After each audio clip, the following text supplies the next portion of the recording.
The metal fork fell from the graceful female fingers with a loud sound, hitting the edge of the table and attracting the attention of everyone present, as if marking the beginning of something important.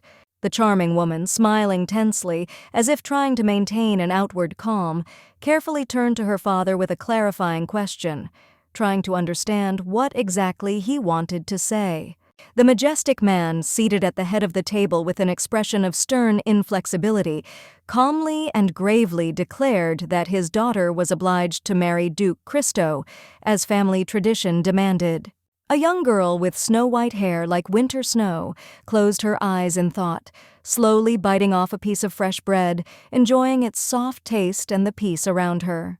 The woman's teeth tore off a small piece of bread with ease, and small golden crumbs fell softly down like grains of sand of time, marking every movement of her serene meal. Duke Arno Christo, a stately man with deep night sky black hair and eyes burning with the fire of determination, was the one who repeatedly led the empire to triumph, becoming the living embodiment of the strength and greatness of his era. Half a century ago, at the very moment when a long and destructive war finally came to an end, a mysterious young man in a heavy fur cape disappeared without a trace, leaving behind only a trail of mystery and many questions. The elegant woman at the table, slightly bowing her head and raising a thin eyebrow, noted in a restrained voice that there were rumors that the Duke might have left this world long ago, although the real truth remained shrouded in secrecy. The head of the family, a fair-haired man with piercing eyes, chuckled, but his voice was firm and decisive as he reminded everyone that this was the will of the imperial family itself, confirmed by the official seal and an unbreakable treaty. He added, with just the slightest hint of sarcasm, that the marriage would be such an expensive pleasure that it would require a whole bag filled with glittering gold coins, the symbol of the wealth and power that would seal the union.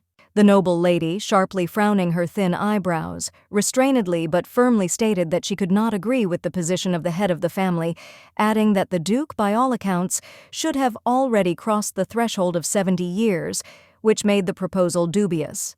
The graceful girl, with her hands folded in front of her, addressed her mother politely and gently, asking her to remain calm, and with sincere trepidation in her voice, added that it would be a great honor for her to give all her strength for the well-being of the family. Isabella, looking like the image of a true victim, had a hard time hiding the tears that were welling up in the corners of her eyes, trying not to show her weakness in front of her family and to maintain her dignity, despite the emotions that had overwhelmed her. Unexpectedly, the father, smiling softly, tried to calm his worried daughter, assuring her that he had no intention of so easily handing over his own flesh and blood into the hands of an elderly and rich aristocrat, no matter how influential he was. The wife, clearly shocked by what she had heard, stopped dead in her tracks, staring at her husband in astonishment as if she could not believe that these words could have escaped his lips at such a moment. The married couple, exchanging unpleasant, almost malicious grins, suddenly became quiet when the thought surfaced in their minds that they still had another daughter, albeit adopted, but quite suitable for resolving such a delicate issue. On the opposite side of the table, with her hands modestly folded, sat a young girl with long, snow-white hair that fell in soft waves over her shoulders. The aristocrat suddenly stood up from the table and, screaming, called out to her friend named Kendia, expressing anger that she had not paid any attention to her at all and continued to ignore her presence. The previously modest beauty suddenly frowned angrily, letting her sharp character out, asking with displeasure if they had finally finished their conversation, tired of meaningless words and a drawn-out conversation. The family was deeply upset by such behavior of their adopted daughter, not understanding what could have led to such a sharp and unexpected act, which seemed absurd and cruel to them. Kendia, in turn, began to complain, saying that she worked from morning until night, and this was the first time her family had invited her to have lunch with them, as if deciding that she deserved this little joy. Of all the food she received, she was only served a bowl of soup and a loaf of bread, and without a spoon, which only increased her dissatisfaction and feeling of resentment towards her family. The lady, unable to contain herself, shouted loudly that she would be much better and more comfortable next to the old Duke than with them, so cold and uncomprehending. Kendia walked quickly away from her stunned family, deciding to leave them behind without looking back to see their confused faces. Suddenly, Isabella, unable to contain her emotions, reached out and tried to grab her sister, hoping to stop her, but not knowing how to put everything back in place. Feigning innocence, the lady stated with cold confidence that her little sister could always return to them if she felt ill, but with a slight hint of indifference in her voice. Isabella hugged her interlocutor, holding her tightly to herself, as if trying to create the illusion of warmth and friendliness, which seemed completely insincere and more like a theatrical gesture. With a mocking grin, which she skillfully hid behind an outward appearance of good nature, the girl angrily whispered that she always felt sorry for her imaginary mockery, although in her heart she never believed these words. There was no sincerity on the noblewoman's face. Instead, there was a hidden hatred that was revealed for a moment in her grimace, hidden from prying eyes during the moments of close embrace. The woman's hands suddenly pushed her interlocutor away, as if breaking the last thread of pretense, leaving in the air a feeling of sharp rejection and tension that filled the entire scene. Isabella, with a painful cry, collapsed to the floor like a doll, lifelessly sagging, while skillfully feigning suffering, as if the blow had caused her not only physical, but also mental pain. The family immediately rushed to their own daughter, surrounding her with care and concern without thinking about the truth of the situation and immediately accusing the adopted girl of inhumanity and cruelty. A bright scarlet imprint burned on the blonde's delicate cheek, leaving a feeling of burning pain, and a moment later someone roughly grabbed her by the hair, forcing her to rise up, as if demonstrating complete superiority over her. While Kendia was writhing on the floor in pain, the mother rushed in panic to her own daughter, tenderly hugging her and anxiously asking if everything was okay, without even looking in the direction of the suffering girl. The family, which seemed happy and ideal, was in reality quite different, because while Kendia was being bullied, her mother and sister stood quietly aside, as if watching a performance that did not affect them in the least. Kendia's gaze, filled with anger, disgust, and deep hatred, seemed like a silent protest against all the injustice that had surrounded her since childhood. Isabella smiled crookedly and meanly, glad that fate, as it seemed to her, was playing on her side. The old man would no longer become her fiancé, and the hated adopted sister would soon disappear from her life. Kendia herself, sitting on the cold floor, thought only about how she was ready to do anything just to escape from this cruel and soulless house, where her existence had no meaning and where she felt completely unnecessary and forgotten. The baby was born to a Marquis family who had good intentions and loving parents, but soon found that their reputation began to crumble, and with it, their whole life, when the family affairs began to fail due to financial problems and failures.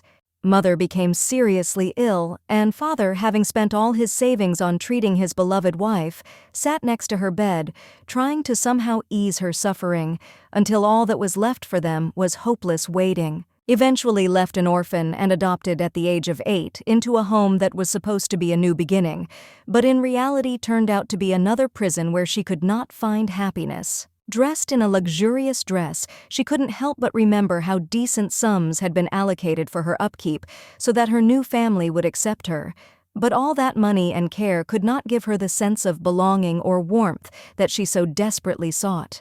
The carriage moved slowly along the road, following the horses, who confidently led it through the forest, their hooves leaving soft traces in the ground, and the sounds of their steps merging with the silence of nature, creating a feeling of complete solitude. Initially, the entire noble family seemed benevolent and dignified, but soon, as the acquaintance continued, each of them showed their true colors, turning out to be evil and vile people, ready to do anything for their own interests. As she traveled, the lady wondered what could have prompted the Duke, who had been single for so many years, to suddenly make such a decision, wondering what exactly had prompted him to change his outlook on life. With a smile on her lips, Kendia sighed with relief, feeling all her worries disappear as she finally escaped the company of unpleasant and arrogant relatives whose presence always darkened her life, making her feel like an outsider.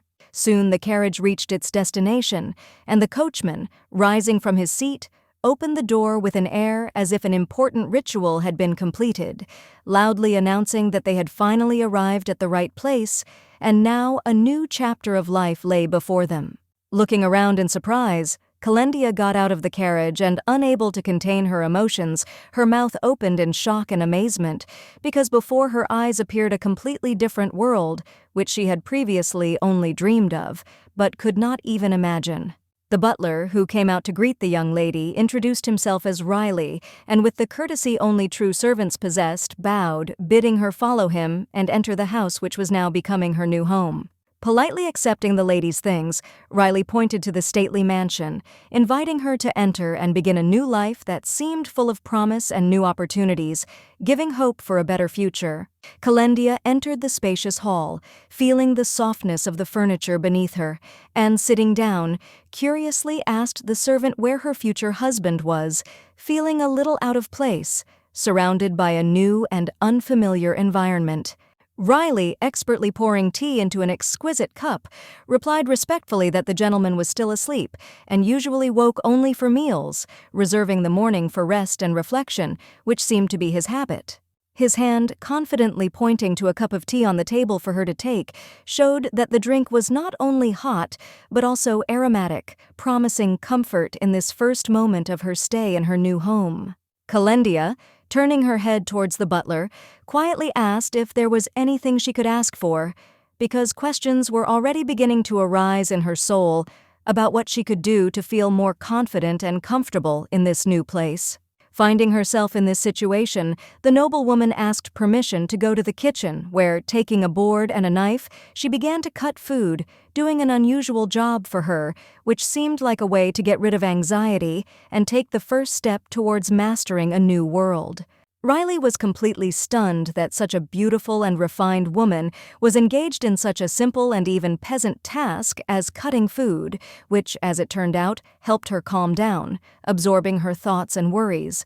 Pointing her finger at the remains of the carrots, Kendia asked with a slight reproach not to throw them away, because, in her opinion, they could still be useful, and this request of hers made the servants cry out in surprise, not expecting such care for food scraps. The food cooking in the pot smelled pleasant, filling the kitchen with aromas that would comfort any soul, and the sound of the ingredients simmering created an atmosphere of homeliness and tranquility, despite the strangeness of this new beginning. After tasting a piece of the food, Kendia quietly muttered something under her breath, involuntarily wondering what exactly the Duke might like, and whether his taste preferences would coincide with her own. Thoughtfully, with a slight squint, Riley began to list all the dishes that were usually served to the Duke, among which almost everyone was meat, which made Kendia genuinely surprised. This made the lady laugh, saying that the Duke must have a really strong stomach to be able to digest such a quantity of meat without feeling any ill effects, as she could hardly cope with it. The people stood frozen, face to face, as if each of them were a frozen statue, and suddenly a noise came from far away that made them alert, as if something important was about to happen. Suddenly, the door swung open and another person joined them, a young man with short black hair in rumpled clothes, disheveled, as if he had just woken up, giving the impression of being completely unprepared for what awaited him. It was an incredibly handsome young man who looked at the lady in front of him in surprise, not immediately understanding who she was, and his gaze betrayed questions that he never had time to ask, leaving the air filled with uncertainty. The servants discussed the noble's family affairs among themselves, whispering quietly about how they were handling their tasks, even as the family enjoyed their dinner, and their words were filled with hidden respect and caution. The head of the family, contented and relaxed, drank wine, feeling triumphantly happy that they had managed to get rid of unnecessary worries, having thrown their stepdaughter out of the house and deprived her of what could once have been a part of her in this life. Isabella happily clung to her father, hugging him with a sparkle in her eyes, declaring that she urgently needed a new dress for the upcoming ball to look like a real beauty and impress everyone with her appearance. The maiden was full of dreams and hopes, because she sincerely wanted to marry a handsome and rich young man so that her life would become as carefree as she imagined, full of luxury and happiness. But behind closed doors, in the privacy of her room, Isabella, with an evil smile on her lips, bitterly hated her bad sister, cursing her for everything she had, and wishing her only the worst, because she could not forgive her existence. Since childhood, when Kendia appeared, with her snow-white skin and silky hair, Isabella could not hide her feeling of envy, which grew every day, becoming more painful and irresistible. Isabella couldn't help but compare her sister to the princesses she often read about in children's books, because Kendia, who seemed perfect to her, resembled these idealized images, full of beauty and perfection. The lady clenched her teeth in anger and disappointment, realizing that everything she had worked so hard to achieve, her sister had gotten easily, simply by right of her birth, without making the slightest effort to become a part of this world. Moreover, Kendia always looked noble and dignified, despite all the pain that Isabella caused her, not allowing any external circumstances to overshadow her inner strength and confidence. Her cold blue eyes, like two stars, never lost their sparkle and pride, despite all the trials that befell her, and they continued to radiate a calm determination as a symbol of her unconquered soul. As she passed the vase of flowers, Isabella thought vindictively that she would not allow her sister to be happier than she was, and another dark thought arose in her heart: how to hurt the one who, in her opinion, would be the cause of her own failures. Frozen in front of the handsome young man across from her, Kendia looked at him in bewilderment, not understanding who he was and why her gaze was so attracted to this stranger, filling her soul with questions and uncertainty. Suddenly, noticing something strange in his appearance, the noblewoman recoiled from the guy, as if she sensed danger or something that made her wary, as if everything around her became somehow alien and unrecognizable. Barely holding back her tears, the lady asked him sympathetically if he was not in pain at all, because her heart was filled with pity and care, seeing in him someone who, despite his resilience, was also subject to suffering, like her. The man stared at his interlocutor with surprise and incomprehension.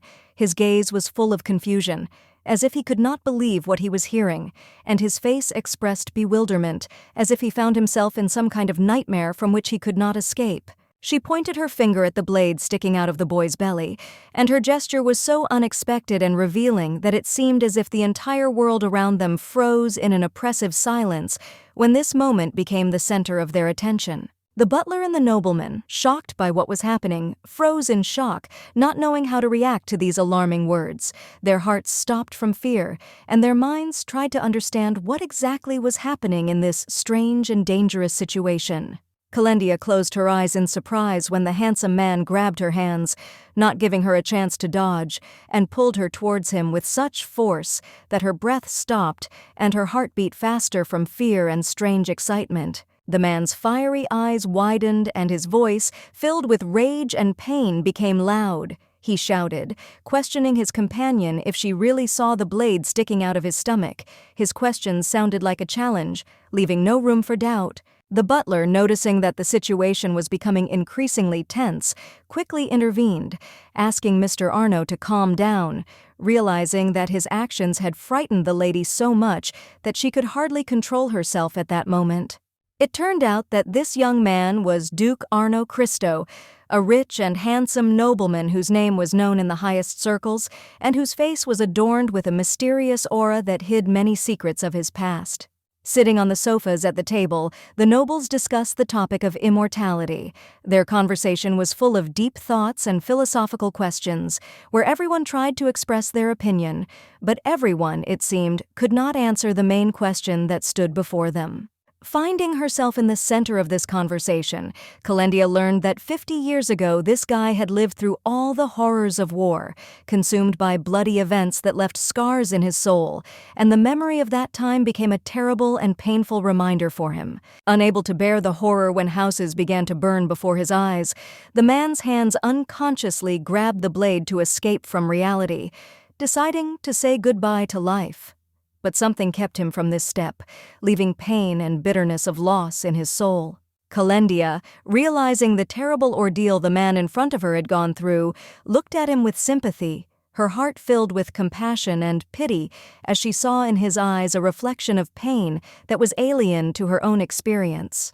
Weeping, the lady covered her mouth with her hand as she listened to the story of the Duke who was cursed for his sin, punished with immortality, which became an unbearable burden on his soul, forever depriving him of peace and the opportunity to get rid of eternal pain. The hand squeezed her heart like strong chains that wrapped around her soul, filling her with a sense of pain and doom as Ta understood that there was no way to liberation and that the curse was her own inevitable fate.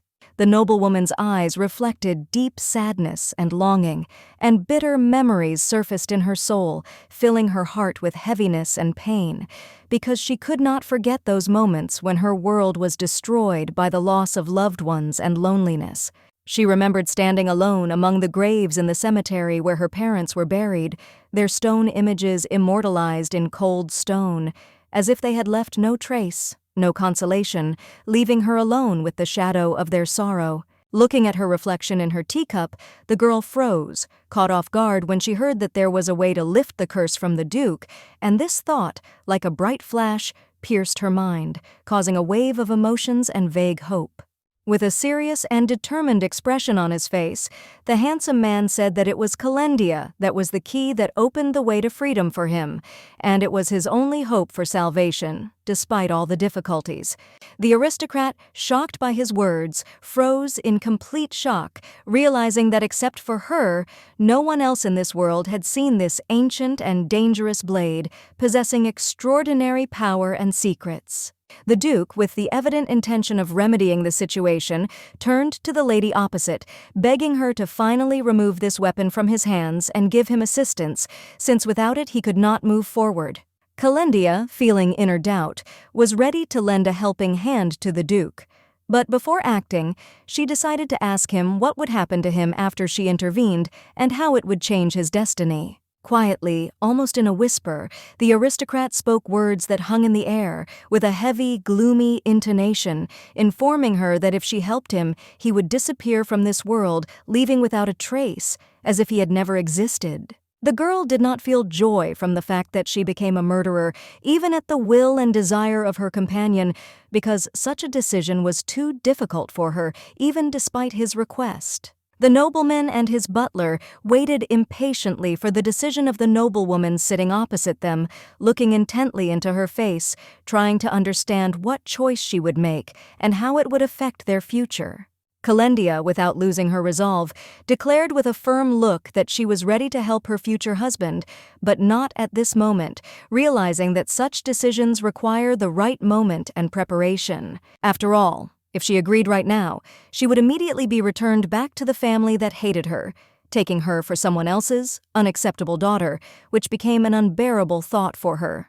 The woman's hands tightly clutched the fabric of her dress, as if trying to hold all her emotions and thoughts inside, not allowing herself to show weakness in front of those who were waiting for her decision. Stretching her hand forward, she explained in a reserved manner that once she killed the guy, she could consider herself dead, because for her this act would be the end of her old life, which had no meaning after this act. In a loud and confident voice, the noblewoman declared that let the aristocrat become her husband, but only after that she would fulfill his will, ready to fulfill her promise, but without losing her pride and dignity. Cristo, attentively following every word, looked calmly at the lady, without showing the slightest concern, as if his own experiences and feelings had long since faded into the shadow of her determination. After which, tired, he sprawled out without ceremony, spreading his legs in an unseemly manner, and with a dejected expression on his face asked how much longer he had to live, as if his fate had already been decided. Stretching his arms upward, he complained with obvious regret that he had already lived almost 50 years, and that was a long time, although his life, in his opinion, had long since lost all meaning, leaving only fatigue and disappointment. Suddenly, Kendia, unable to bear it any longer, stood up and loudly slammed her hands on the table, attracting everyone's attention, decisively expressing her displeasure and determination not to leave his words unanswered. With fury and full confidence, she screamed, "Why then did this man decide to get married at all, if he dreamed of death so much, not understanding how one could hope for a bright future, continuing to live in such a state?" The man's hand slowly reached forward, asking the lady to stop, not to continue this conversation. His face expressed a mixture of weariness and resignation, as if he was no longer ready to fight her words. Bewildered, with obvious displeasure, he asked again what exactly she meant by making such a sharp and painful phrase, not understanding what meaning she was trying to put into these words. Sitting at the table, the nobles began to discuss that in fact it was the decree of the prince himself who decided to marry the noblewoman to the duke, and everyone's understanding looks indicated that the decision was made without hesitation, despite the internal tension. The butler, without showing any unnecessary emotion, confirmed these assumptions with just one glance. His face remained calm, but his eyes showed slight concern, and his flushed forehead betrayed the tension that he could not hide. Christo, unable to hide his displeasure, turned away, putting his hand to his face, as if trying to cover up his dislike for the decision of the royal personage, who, in his opinion, did not take into account all the circumstances, making such a hasty and cruel decision. On the balcony of a large palace stood a man, confidently leaning on the railing, his gaze directed into the distance, and he seemed to enjoy the moment, perceiving everything around him as a kind of stage on which he had a special role. Ferdinand, the prince with a broad smile, stood with majesty, his face shining with confidence, and waving his hand affably to the assembled people, he showed his readiness for new achievements, as if not noticing the possible contradictions in what was happening. Moreover, Ferdinand was also the grandson of the previous ruler, who fought in the war side by side with the duke, and their friendship was strong despite the cruel trials of those years, which left a deep mark on the history of the kingdom. The previous ruler, having learned of the curse that had fallen on his friend's shoulders, swore an oath to help him, despite all the risks and the hardships of fate, as he respected his friendship and was ready to support him, without thinking about the possible consequences. However, over time he grew old, and realizing that his strength was no longer what it had been, he passed on his promise to his son and later to his grandson, hoping that they would be able to fulfill his oath and worthily deal with what remained unresolved. Christo, lost in thought, could not understand how the prince could have come up with the idea of marrying him to someone, because it all seemed completely absurd and contradictory to him, given their complex relationship and his own views on life. Riley expressed sympathy for his master, who seemed to be in deep shock from such news, and his face reflected the full weight of what he had perceived, as if he himself could not believe what had happened, despite his outward calm. Christo, slightly bowing his head, replied that there was no need to apologize, since in his eyes there was nothing that was worth justifying, especially since his thoughts were occupied with much more important questions than any attempt at an apology. Eventually, Christo admitted to himself that he never read the prince's letters, which were constantly lying on his desk, leaving behind only a headache from their content and a feeling that the time spent reading them was wasted. Suddenly the man froze, looking in surprise at the spoon which he had already raised to his lips, as if forgetting about his thoughts and feelings, concentrating all his attention on this moment, which turned out to be unexpectedly significant. The soup that stood in a bowl on the table was not only aromatic, but also incredibly tasty. Its smell, mixing with the air, gave comfort and a sense of peace, temporarily distracting from more serious thoughts. Riley raised his fist in the air in joy and proudly declared that the young lady had prepared this dish, and that was why it was so unusual, with a special taste that could be immediately distinguished from anything he had tried before. Suddenly, Kendia intervened in the conversation, bowing her head down and asking doubtfully what would happen to her now, what her next steps were, because her future remained uncertain, and she did not know what awaited her in this world. She put her hands to her chest and loudly declared that she was ready to do anything to avoid claiming the role of countess, ready to serve if necessary, but not wanting to return to her father's house, where her fate would be predictable and depressingly strict. Christo, observing her behavior, noticed how desperate his so-called bride was, because her words and actions, full of determination and fear, seemed to him to be a reflection of her internal struggle and misunderstanding of her own situation. With a small, barely noticeable smile on his face, he slowly asked his interlocutor what she meant and suggested that she introduce herself first before continuing the conversation, realizing that her words needed further clarification. Waving his hand to the side and taking a deep breath, Christo explained that since the lady was the only one who could lift the curse from him, he was not going to let her go so easily, because it was not only his wish, but also his last hope for deliverance from his torment. The food before him was aromatic and delicious, the spices blending perfectly, filling the air with their spicy, inviting atmosphere, as if each bite had been carefully prepared with love and attention.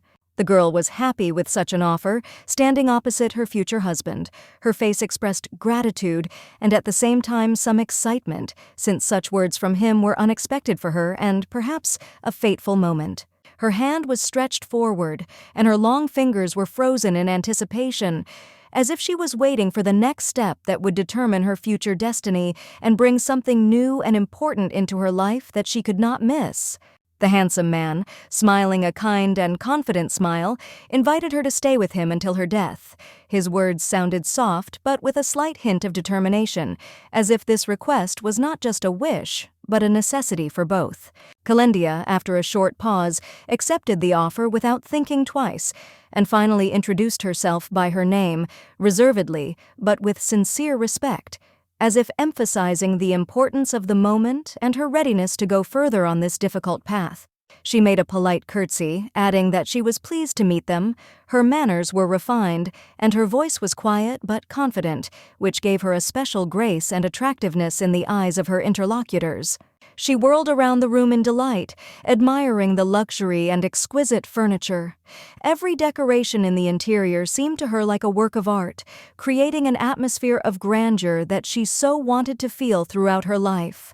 The beauty was deeply impressed by the fact that a special room was allocated for her, and she felt how this small but significant change was changing her life, like a ray of light in the dark tunnel of her past, which she had endured for so long. Before that, she had spent her entire life in a cold closet, where cobwebs hung in the air and dust settled on everything around her, turning every corner into an uncomfortable place that became more and more uninhabitable with each passing day.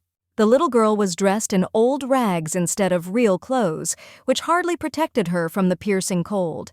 But she was used to it, and her body was hardened by the difficult conditions that seemed to her familiar and inevitable. The Duke, noticing her reaction, asked if his bride liked the room, and his voice sounded caring, as if he wanted to make sure that he did everything to make her feel at least a little happy, despite everything she had been through. Tears appeared in the beauty's eyes, like an irresistible stream of emotions that burst out, and this was the moment when her soul was finally able to let go of all the burden of fear and pain that had accumulated over many years. Blinking back tears, she muttered with a smile that she liked everything very much, and despite her modest words, there was genuine gratitude in her voice, and she herself felt how a small miracle was beginning to change her perception of the world and her life. Suddenly, Kendia froze in front of her future husband when he insistently asked her what she wanted to say, and her gaze became hesitant, as if the words were stuck somewhere on her tongue, unable to break out, despite her desire to express everything she thought. Riley, standing next to her, truly understood the situation, and, noticing her confusion, smiled politely, realizing that at this moment he was superfluous, since everything that happened was personal and should remain between young people. He bowed politely, deciding to leave them alone as he felt they needed privacy to sort out their thoughts and feelings without being subjected to outside interference and stares. The Duke was finally left alone with the lady, and despite the tension of the moment, there was a silence that seemed almost ominous around the two of them until they both found the strength to continue the conversation. After which, Christo turned to the noblewoman and repeated his question, asking again what she wanted from him, and his voice sounded calm, but with a slight hint of insistence, as if he was waiting for an answer that would finally clarify their future. The girl began to mumble shyly, asking if the noble would feel pain while the blade remained in his stomach. Her words were quiet and uncertain, but there was something painfully sincere in them, as if she had already accepted her fate, but could not get rid of her fear. The red-handled sword was pierced into his body, and despite this, Christo did not show the slightest sign of pain. His face remained calm and his gaze focused, as if everything that was happening was just a part of some much larger picture. Looking down at the sword, Christo confidently stated that it did not hurt him. His voice sounded firm and decisive, as if he was already accustomed to such trials, and the process itself was not something unexpected for him. Suddenly, the weapon began to glow, as if the very power contained within the blade began to emit magical energy, filling the space with a mysterious aura that made the air around tremble with an invisible force.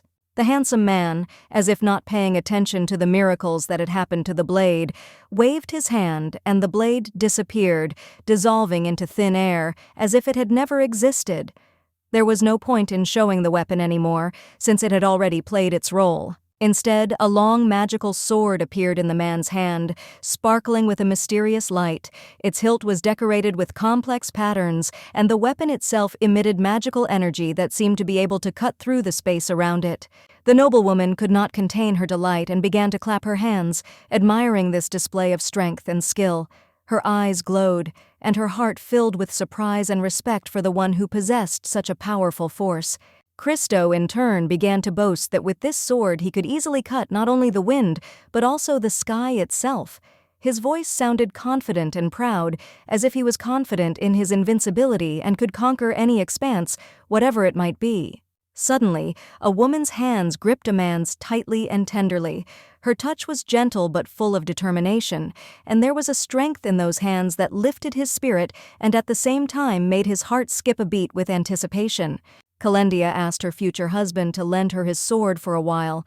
Her voice was calm, but there was such determination in it that he could not help but react, realizing that her desire was sincere and important to her, no matter how strange it seemed. The birds sang its songs, filling the air with the sounds of nature, which created a feeling of harmony and calm, as if everything around froze to allow these two moments to become something important, even magical, and this was accompanied by a light rustling of the wind in the leaves. The nobleman placed his hand on the blade of the sword, and blue magic began to swirl around it, as if the very power hidden within the weapon was coming to life and responding to his touch, creating a mesmerizing glow.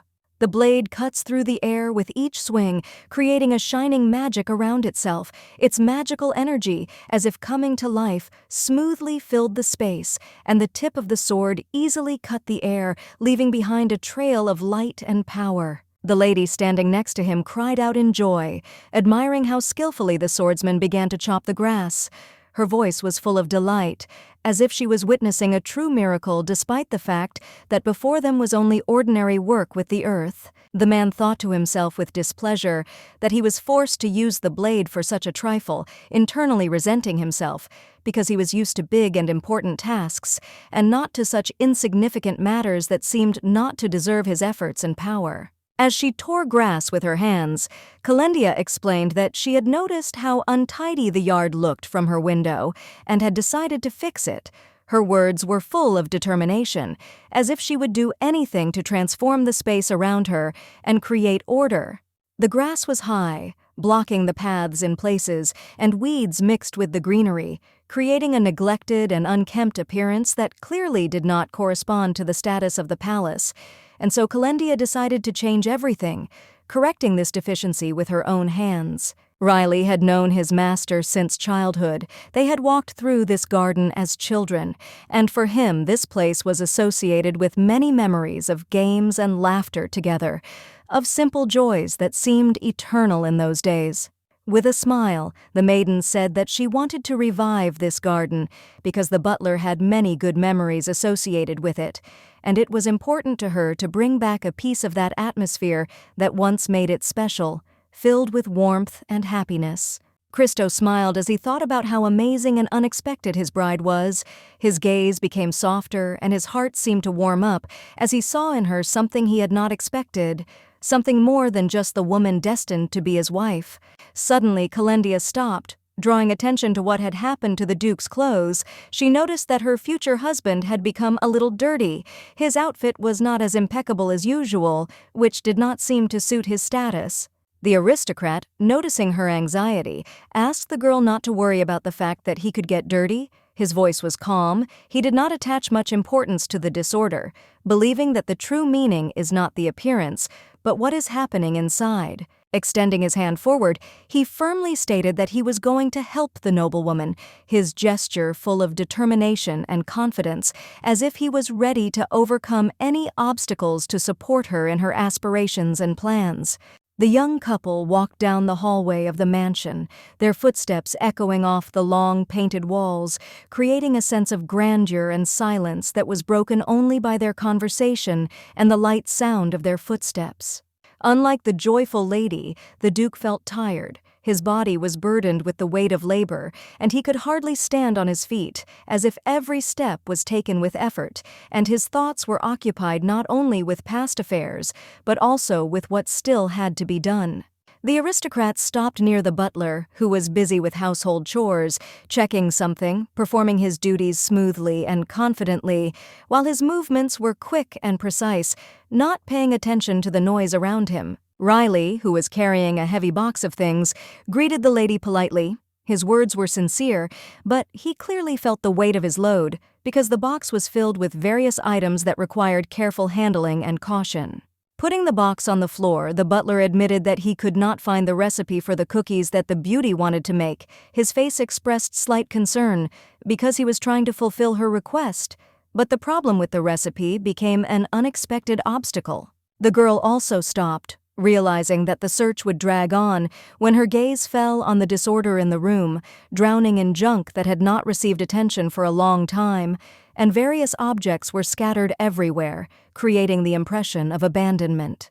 With enthusiasm and a genuine desire to help, Kendia asked if there was any way she could help Riley, feeling that she could contribute to cleaning or any other task that was ahead of them, despite the mess in the place. The butler raised his hands up, claiming that the help was not necessary. He did not want to bother the lady once again, but his words sounded with slight regret, because he felt uncomfortable accepting help, despite the obvious need for it. Kendia, despite his refusal, was determined to help the servants. Her determination was obvious, and she added with a broad smile that the three of them would definitely cope with any task that lay ahead of them, because coordinated work always brings results. The hand in the black sleeve smoothly dropped to the floor. Its movements were confident and collected, as if she had long been accustomed to solving problems with the same calm and determination as in any other situation where her help was needed. The Duke, despite his desire to quickly dive into the water and rest, still helped to put things away, realizing that it was necessary to complete the task before allowing himself to rest, since it was his duty as the owner to ensure order in the house. The noblewoman, observing his actions, came quietly and gently told him that they were obliged to help Riley, for he was already old and could easily get a hernia from heavy loads, which could lead to long suffering and complications. With a heavy sigh and a slightly annoyed expression on his face, Christo stated that Riley was actually several years younger than him, and despite his apparent old age, he was still in much better shape than it might appear at first glance. Kendia, picking up one of the books in her hands, asked with interest and curiosity what kind of work it was. Her gaze focused on it, trying to figure out the title or features of the book that caught her attention. Once in front of it, the girl discovered that it was a photo album, and the title on the cover, although faded and partially erased, was still visible, telling of something meaningful that might interest her, given the content and personal memories. The book was open to one of its pages, and before my eyes a whole gallery opened up, filled with both texts and many photographs, each of which hid a special story, full of emotions and memories. One of these photographs showed two men, one a young Riley and the other a Duke, whose faces radiated strength and confidence, leaving a lasting impression. Kendia, upon seeing the photograph, could not contain her joy and began to enthusiastically talk about how beautiful the young servant in the picture was, striking with her admiration and genuine perception of beauty. The Duke, hearing her words, involuntarily twisted his lips into a displeased grimace, because he was convinced that he himself was an unsurpassed handsome man, and could not allow anyone else to steal his attention. However, when attention was drawn to one of the photographs where Christo was smiling, it became clear that he really looked truly charming and lovely, as if nature itself had taken care of his perfect appearance. Kendia noticed how unusually quiet the man became. His gaze became more thoughtful, and she, sensing the alarming silence, called his name, trying to bring him back to reality. Suddenly, as if startled by something, he jumped up from his spot, quickly getting to his feet as if preparing to leave immediately, leaving Kendia confused by his sudden reaction. Several days passed, and the mansion, simple yet elegant, continued to stand among the brick walls, modestly and with impeccable taste, quietly listening to the noise of the outside world, which never disturbed its peace. Sitting, Christo thoughtfully thought about what kind of guests might come to them at such a late hour, because such a late visit always carries with it some kind of vague threat or importance, leaving an atmosphere of uncertainty in the air. Riley, noticing the approach of the guests, bowed before them with reverence, before announcing that important people had come to see them, clearly emphasizing the significance of the moment and the upcoming meeting, which added solemnity to what was happening. As Christo rudely ordered the men to be sent outside the gate and focused on his meal again, a man suddenly burst in, shouting loudly about how cruel his friend was, attracting the attention of everyone present. The lady, hearing this unexpected cry, froze in surprise, unable to understand what was happening and who this person was whose behavior was so provocative and strange. This man turned out to be the prince himself who, despite the noise and confusion, joyfully waved his hand in greeting, as if nothing could disturb his carefree mood, and he was absolutely confident in his right. Rising from her seat, the lady made a gesture of deep respect to the princess, imagining how she should greet the royal person so as not to violate etiquette, not forgetting all the necessary formalities.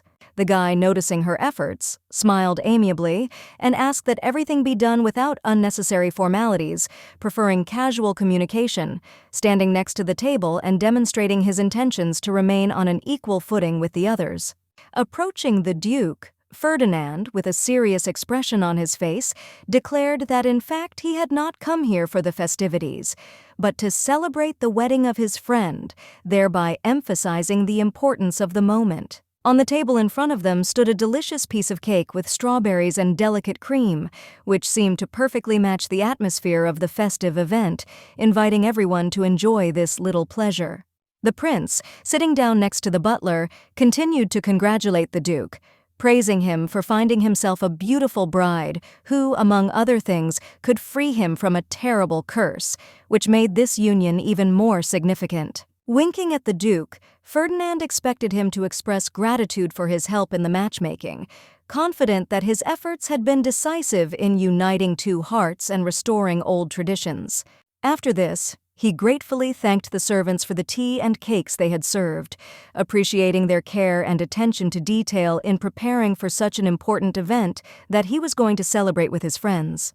The four of them sat at the table enjoying the delicious food, and the atmosphere was filled with comfort and tranquility as everyone devoured their dishes, enjoying the moment and the conversation. Suddenly the prince, as if remembering something important, suddenly fell silent, his gaze became focused, and he began to hastily search for one thing among his faithful things, as if something unfinished required his attention. The prince, with a slight smile on his face, took a carefully folded letter from his pocket, his fingers touching the paper as if emphasizing the importance of this moment, and declared that soon it would be his grandfather's birthday, an event that had always been important to their family.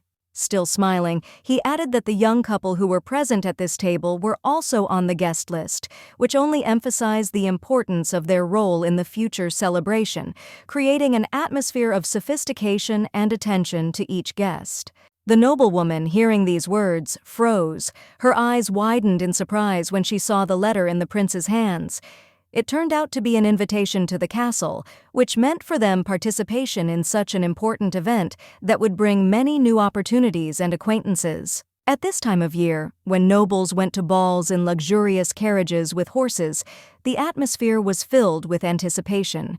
Each ball was an important moment in high circles, where only the most worthy found themselves, and life seemed full of events. Herself, sitting by the window behind the bars, absorbed in her thoughts, quietly observed the outside world, her gaze as if riveted to what was happening outside her room, to those possibilities that she could only dream of. The girl was truly surprised that it was the prince who personally delivered this invitation to her, because such a gesture seemed to hide something more than just an official invitation, and excitement arose in her heart. After that, she slightly bowed her head towards her future husband, looking into his face, with the hope that he would answer this question, because she could not predict how he would react and what he would say in response to the prince's words. With a broad smile on his face, the prince recalled that in previous years the duke had always responded with good nature and patience, but now, unfortunately, he could no longer do this, and his response no longer had the same ease as before. But at that moment, as if to destroy all expectations, Christo rudely refused, curbing any hopes of the interlocutor, so that all his efforts were brought to naught, and the tension in the room immediately increased. There was a dessert on a fork in front of him, but the man, ignoring the treat, explained that the prince was extremely annoying and unforgiving, creating an atmosphere of irritation around himself that was gradually beginning to take over. As a last resort, the prince turned to the duke's future wife, hoping that she would support him in this matter and perhaps find a way to change the man's attitude so that the situation would not become even more tense. The request was clear: to persuade Christo, who, sitting on a chair, turned away and demonstratively did not want to go to the ball, despite all the persuasion and attempts to convince him of the importance of this event, which he clearly did not want to attend. With a forced smile and a blush on her cheeks, the lady, in a moment when her thoughts were a little confused, thought that perhaps she was not the one who could replace the duke's mother, and her words might not have the effect she expected. She awkwardly began to try to persuade her husband, claiming that he had not seen his old friend for a long time, although she knew perfectly well that this friend was no longer young, and such a meeting could be something important for both, although the duke was not at all delighted with the idea. Pointing his finger at the duke, the prince, without hiding his mockery, called him stupid, emphasizing that he was incapable of understanding the full importance of the moment, as if experiencing some kind of superiority in his view of what was happening. Not wanting to give in, Ferdinand clapped his hands loudly, declaring with determination that it would still be as he said, since his opinion was final and no one could change his decision, creating an atmosphere of tension and self-righteousness in the room. At that very moment, servants began to enter the room, carrying things, a carpet and chests, creating an atmosphere of some kind of readiness for change, and each of their steps was filled with some kind of importance, as if something important was being prepared. Christo asked inquiringly, with obvious bewilderment, what the young man was up to and what exactly was being brought inside, because his eyes were looking for an explanation for this restless movement, which was clearly connected with some kind of change. Ferdinand easily explained that until the Duke agreed to his proposal, he would remain living with him, because his grandfather would be very upset if the prince returned with bad news, which could lead to tension and upset in the family. After this, Ferdinand smiled broadly, his teeth were even, and his expression was satisfied and confident, as if he was completely confident in his brilliant plan, which, in his opinion, would definitely bring the desired result. The nature around, the silence of the gazebo where the young people were sitting inside, created an atmosphere of calm and peace, while all the events taking place inside the mansion seemed distant and not so significant. The prince drank tea with pleasure, enjoying every sip, which brought not only warmth but also satisfaction from the moment when a calm atmosphere reigned around, filled with the aroma of a freshly brewed drink. The tea, served in an exquisite cup, pleased not only with its taste, but also with its aroma, which excited every corner of the room, creating an indescribable feeling of comfort and peace, which this drink always brought at such moments. While talking with the Duke, the boy admired the good weather, which seemed to have a positive effect on his mood, and the whole world seemed ideal, as if time had stopped, and worries and anxieties had faded into the background.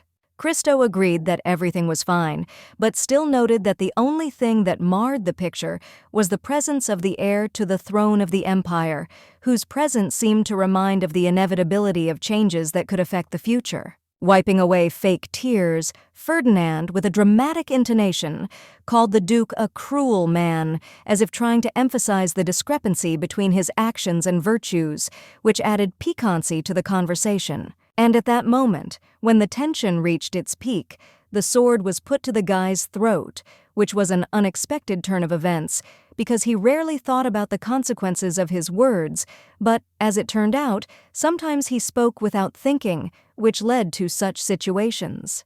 The evil aristocrat, with obvious contempt and a hint of threat in his voice, demanded that the prince repeat his words, realizing that disobedience could lead to serious consequences, and his power did not tolerate objections. Ferdinand, a little shocked, raised his hands in front of him in a gesture of submission, and immediately changing his tone to a more polite and restrained one, tried to please the duke, fearing that his anger could lead to unpleasant consequences, even pain.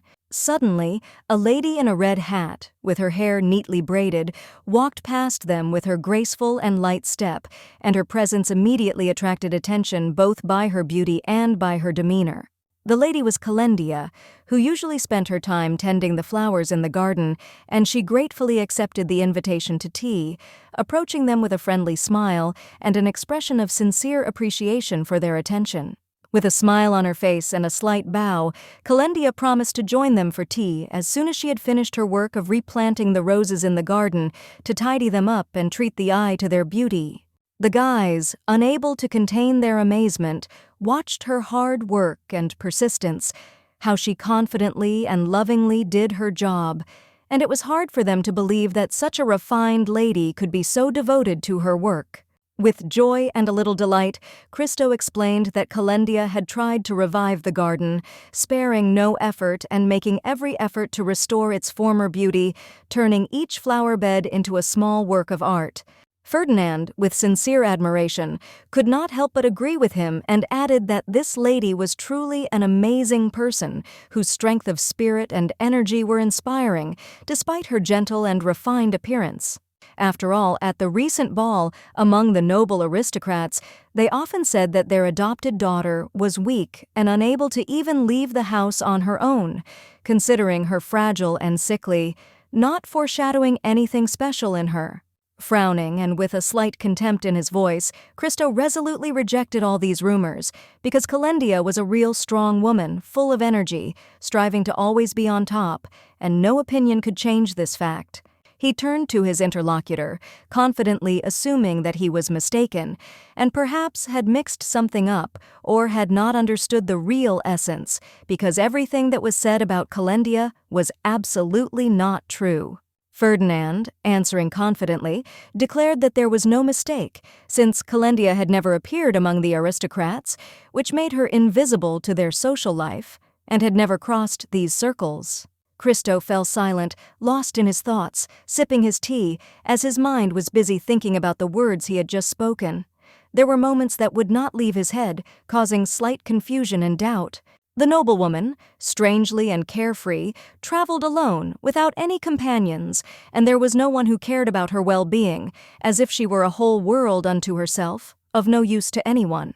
The food she prepared was so delicious that it seemed like the embodiment of culinary art, and this was surprising, because usually aristocrats did not cook food, leaving it to the maids. With his head down and absorbed in his thoughts, Christo began to realize that Kendia seemed reluctant to return home, and this strange detail began to make him increasingly suspicious. When asked if he liked the girl, Christo, leaning back in his chair and closing his eyes, confidently and firmly stated that he didn't like anyone, not hiding his reluctance to discuss this topic. The prince, offended and puffed up, said with a touch of sarcasm that at this rate the duke's heart would dry up completely, no longer capable of experiencing any feelings or affection, as if it had already dried up from long suffering. The man, steadfastly sticking to his opinion, replied that he was not going to start a relationship with anyone, emphasizing his determination not to give in to anyone's persuasion or pressure in matters of his personal life. Christo was not at all interested in this beauty, especially since she herself had previously stated the same thing during their previous meeting, as if it was just empty curiosity that had no further continuation. The guy, slightly lost in thought, looked at his reflection in the cup of tea, watching how the vibrations of the water and the light circles reflected his face, in which perhaps all his doubts and thoughts were hidden. Ultimately, she will raise her sword and kill the duke, with a determination and fury that will leave no doubt as to her intentions, for her choice will be irrevocable and inevitable. With a firm look and complete determination, Christo declared that he did not need more from her, emphasizing his conviction that their relationship was not capable of developing into something more. 50 years ago, When war claimed the lives of many, blood mixed with mud and stomach pain became a constant reminder that human suffering had no end in this endless conflict. The man ordered the other to stop, asking with cold curiosity where he was going, as if that question was the most important thing that could be asked in their current situation. The houses were in chaos and destruction, as if the world around them had collapsed and the remnants of former harmony had been carried away by the storm, leaving only disorder and desolation that could not be repaired. A hand, bloody and trembling with excitement, stretched forward as if trying to stop something invisible but completely inevitable, in the expectation that its gesture would have at least the slightest influence on what was happening. A voice coming from behind sarcastically called the Duke an unhappy man, and before he could respond, a powerful male hand grabbed him by the clothes, throwing him aside like a doll, leaving no chance for resistance. Letting out a loud roar, Christo turned angrily towards the stranger who stood before him, wanting to know his identity, ready to burst into rage at any moment due to his deep dissatisfaction. With a slight smile, the man adjusted his cap, giving himself confidence, and introduced himself as the god of death, assuring that from now on he would become the main enemy of the Duke, whose fate was now inexorably linked to his own decision. Before the aristocrat could say anything, the boy confidently declared that Christo's name was not on the list of the dead today, leaving the Duke fully confident that his life had not yet come to an end. Coldly, with a hint of indifference, he added that if the Duke died that day, he would not be able to save those to whom he was indebted, and his death would be not only his personal tragedy, but also the death of others.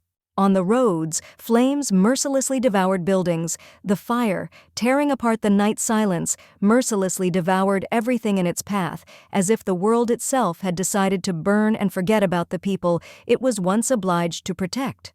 The shocked, handsome man looked up, and his face showed amazement, which was visible in his eyes.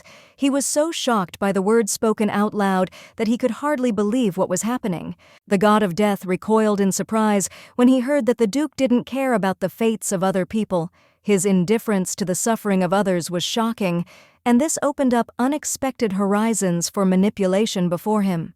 With indifference hanging his head, he added that now he no longer had any reason to live, for, having lost everything that could give him a purpose, he saw no continuation for himself in this world filled with empty hopes. The aristocrat's enemy, with contempt in his voice, called him a fool, as if laughing at his naivety and weakness, and clearly not feeling the slightest respect for his status and position in society. Sitting down next to him, he said with barely restrained contempt that the Duke had brought a grave sin upon himself by refusing to save others despite the fact that he had such an opportunity and he could have changed the course of events. His hand gripped tightly the chain that wrapped tightly around the handsome man's heart, squeezing his soul like a symbol of the immutable curse hanging over him because of his own decisions. Thus, the god of death imposed an inevitable curse on the Duke, immortality which became his painful lot, forcing him to live in an endless struggle with his own soul, imprisoned in the body. Adjusting his headdress, the man walked away with a cold determination in his eyes, as if he was sure that his words would leave an unhealed wound in the Duke's soul and everything would develop according to his scenario. Before leaving, he explained that only the one who saw the sword sticking out of the handsome man's stomach could save him and lift the curse, but only if he decided to take this risk, overcoming his own destiny. Time passed, and the city continued to live its usual life.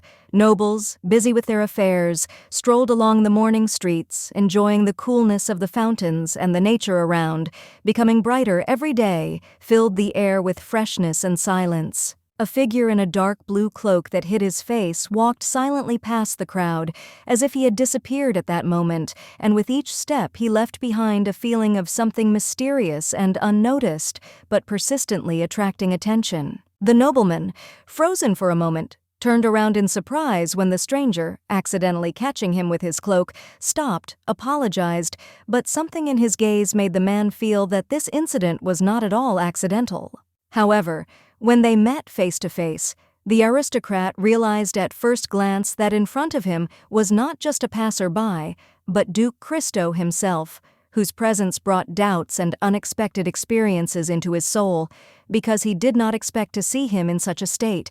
When the man finally left, an elderly couple standing nearby began to discuss the stranger, because his face, although familiar, had not changed over the years, which certainly caught their attention and left many questions in their hearts. Himself was walking down the street, absorbed in his thoughts, but suddenly stopped abruptly when he heard himself called a monster, locked in his mansion, as if imprisoned in a cage in which he was doomed to be. With a smirk on his lips, he leaned against the wall, thinking about the words he had just heard, and thought sadly that he would now have to come to terms with this nickname, with the title of Monster, that would follow him everywhere. The boy was so tired of searching for someone who could help him lift the curse that, despite endless attempts, he never found anyone who could ease his suffering and give him hope for liberation. He lay down on his pillow, feeling the heaviness of the day gradually disappear, and sank into a half-sleep where thoughts smoothly flowed into each other, and his body relaxed, almost forgetting about all his worries. That afternoon, when the sun's rays were barely penetrating through the window, he woke up and the first gust of wind quietly rustled the curtain, causing it to flutter, and a slight smell of freshness and change was felt in the air. But at the window stood the aristocrat Kendia, who with a sincere smile wished the Duke good morning, as if her presence filled the room with a light glow and brought a touch of warmth to this early moment. The guy stood up from his seat, crouched down a little and looked at the beauty in surprise, not expecting her presence to burst into his day so unexpectedly and softly, as if she were part of something more important and unpredictable. During the meal, in addition to the young couple, the prince was also sitting next to them, looking at the exquisite dishes with admiration, enjoying not only the taste of the food, but also the atmosphere in which he found himself, absorbing every moment. Kendia turned to her husband, worried and quiet, with a hint of concern in her voice, asking how the heir to the throne managed to juggle his palace duties while living in someone else's house. It was obviously difficult for the prince to work away from his native castle in someone else's mansion, but despite this, he continued to work, showing steadfastness and devotion to the cause, which was no less important than his native duties. Cristo hastened to reassure the lady, assuring her with words that Ferdinand would soon return back to the castle as soon as the fatigue from long days of work left him, and then everything would fall into place again. Then, with a slight note of concern in his voice, he asked if Kendia had noticed anything strange that might have escaped her attention, since some things were beginning to seem too unusual to be accidental. The Duke cried out in fear, with confusion in his eyes, when he learned that the prince's things were growing in number and that he seemed to have decided to stay with them, which was alarming, since it could mean much more than just a temporary stay. Kendia, looking uncertainly at her fiancé, asked if perhaps she should seriously consider the prince's proposal and go to the ball, since such a chance could not be missed, and she could not ignore it. It was unlikely that this would happen again.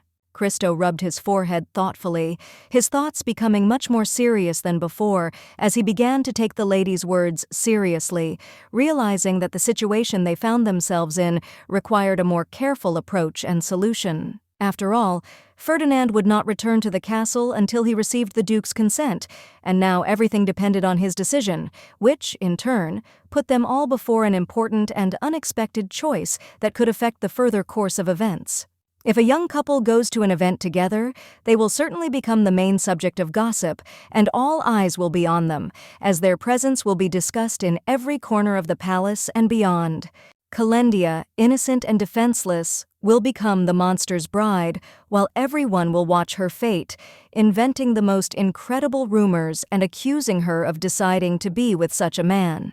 Sitting at the table, the Duke was absorbed in thoughts about what he should do next. He was tormented by doubts, not knowing how to act in such a delicate situation, while the palace servant stood nearby as if awaiting his instructions. Finally, Cristo made a decision. He agreed to go to the ball, but without the bride, deciding that perhaps it would be better for everyone, avoiding unnecessary conversations and unnecessary attention that could bring even more problems. The nobles were astonished by this decision because no one expected that the Duke would dare to take such an unexpected step, and in their eyes it was not only a daring, but also an extremely important choice that could change the course of events. Ferdinand began to be indignant because his friend was leaving his wife alone, but then he was interrupted by Kendia, who suddenly jumped up from her seat and put in her word, as if interrupting his entire speech. With a forced smile but with a hint of sadness, the beauty said that she was used to staying home alone and therefore was not against this situation, as if she had long since come to terms with loneliness. Everyone was upset by such words from the young maiden, and this feeling weighed down the atmosphere, filling it with some kind of inexpressible regret and sadness, as if they were all witnesses to invisible pain. However, the girl only left, closing the door behind her, and a silence immediately reigned in the dining room which seemed unbearable and heavy, as if every word remained unshed. Christo, as if nothing had happened, continued to eat, not feeling any attention or looks, as if the world around him continued to spin. But he remained unperturbed, absorbed in his thoughts and food. Frozen with a fork and sausage at his mouth, he involuntarily slowed his chewing, thought, and, despite his carelessness, asked why everyone around him looked so dissatisfied, as if something important and heavy was hanging in the air, filling the atmosphere with tension. Disappointed glances, full of discontent and indignation, were directed in his direction, as if each of those present was trying to convey their feelings to him without saying a word, but only showing silent criticism. Kendia walked alone down the long corridor, her hair fluttering in the wind, and her step was determined, as if she was striving for some goal, not paying attention to the emptiness around her, only confidently moving forward, as if she knew her way. The noblewoman sat in the garden, surrounded by fragrant nature, where the air was filled with the scent of flowers, and an old bench served as a shelter for her thoughts, giving her the opportunity to immerse herself in thought without rushing and enjoying the silence. She stared blankly ahead, not noticing the beauty of the vegetation, her thoughts wandering, unable to focus on what was right in front of her, because everything seemed distant and alien at that moment, as if she was not here. She reminded herself that she had decided from the very beginning to obey the Duke in everything, and now she could not go against it, even if something deep down inside told her that her choice was wrong, and this path would not bring peace. Placing her hands on her chest, Kendia suddenly felt like she was in a cage again, just like in her previous home, where her freedom was limited, and all her movements were controlled, as if she were once again a prisoner of her fate. Confused, the beauty grabbed her stomach sharply as it, from hunger, began to make sounds reminiscent of strange growls that seemed to become louder and louder, creating an uncomfortable silence in her mind. Suddenly she froze, hearing strange sounds from the side, and a thought flashed through her head. Could there really be some kind of animal hiding there that could be the cause of such a noise, attracting her attention at this moment? Kendia, as if alarmed by something important, jumped up from her seat and, without thinking about anything else, hurried to go in search of the animal, full of determination to find out what was happening, not realizing that her actions might have been hasty. At this time in the dining room, people were discussing how upset Kendia looked when she left, and someone present noticed that her face clearly expressed displeasure, as if she was hiding her feelings. Together they blamed Christo for everything, considering him cold and indifferent, especially towards his fiancée, whom he left alone at such a moment without showing due attention to her experiences. The Duke listened to their words in silence, frowning, sitting on a chair at the table, having lost all appetite as if heavy words surrounded him, absorbing all his strength and desire to continue the evening, leaving only anxiety. A barely noticeable drop of sweat rolled down his manly face, and the guy, realizing his mistake, quickly promised that he would definitely apologize to the lady, understanding the seriousness of the situation and its importance for future relationships. The prince, pointing his finger at his friend's back, firmly ordered him to apologize sincerely to the sweet lady, leaving him no choice, because he believed that such manners must be observed in order to maintain respect. Christo was dissatisfied and did not understand the reason for the noise of his friends, because they behaved with him like a child, as if his actions were under constant surveillance and his decisions were not considered mature and reasonable. Quietly and hesitantly, Christo froze in front of the doors of his bride's chambers, not knowing how to start a conversation, feeling that each of his indecision only increased the distance between him and the girl, holding him back from decisive steps. Gathering all his will into a fist, he raised his hand and, not giving himself time to doubt, made several firm knocks on the door so as not to postpone the meeting, because each of his movements was a step forward, albeit with some anxiety. Receiving silence in response, Christo went inside, looking around, realizing that there was no one inside, and a strange feeling of anxiety arose in his chest, as if everything that was happening was part of some unsolved plan. Leaning on the windowsill, the man wondered where his bride had disappeared to, trying to understand what could have kept her in this empty room, but his thoughts were confused and he could not find an answer, which only increased his anxiety. But suddenly, at the most unexpected moment, the Duke noticed her in the window. Kendia, fearless and determined, climbed the tree and, without hesitation, crawled forward along the branch, as if forgetting about all the dangers and only moving forward as if this was her natural state. Christo froze in surprise with his mouth open, his gaze remained frozen as if he couldn't believe what he was seeing, and anxiety appeared in his soul when he realized that her actions could be dangerous. Once on the branch, the little animal found itself in a confused situation where it did not know how to get down, and despite its agility, it could not find a safe path, which added tension to what was happening. The lady, without thinking, extended her hand forward, wanting to help the poor thing, deciding that at this moment her actions could be the only way to save her little friend from trouble, and her heart responded to this desire to help. But suddenly she was distracted by the Duke, who was standing on the ground and, with slight irritation in his voice, asked what this stupid girl was doing, committing such a rash act, not thinking about the consequences of her actions and risking her safety. At this point, the animal, as if frightened, jumped up, walking over Kendia's head, and, taking advantage of the moment, quickly ran away, leaving her completely confused and feeling that everything happened too quickly. Kendia herself, unable to contain her shock, began to fall down, weakening her grip and losing her balance. Her body seemed to no longer obey her great will, and everything that was happening seemed surreal to her. Below, she was carefully caught by male hands, which seemed to immediately come to her aid, preventing her from falling, and such a fall was slowed down, but not stopped completely, until she found herself in safe hands. Christo held the lady tightly, asking carefully if she was okay, worried about her condition, and that look was full of anxiety, as he could not afford to lose her, not knowing what could happen if he did not make it in time. Pressing her hands awkwardly to her chest, the maiden thanked her savior, barely holding back her emotions, and the woman's voice was full of gratitude despite the fact that she felt awkward and confused in such a situation. Some time passed, but the man still did not let her go to the ground, continuing to hold her, and Kendia, feeling slightly uneasy and awkward, quietly asked him to let her go, unable to remain in such an embrace for long. The little animal, hiding behind a tree, continued to watch what was happening, its small eyes following every movement of the couple, as if it were an invisible witness to the strange scene that was unfolding before it. The young couple stood silently, the wind playing with their hair, their shadows stretching across the ground, reflecting their thoughtful silence and the feeling that time had slowed down, allowing them to think about what was happening around them.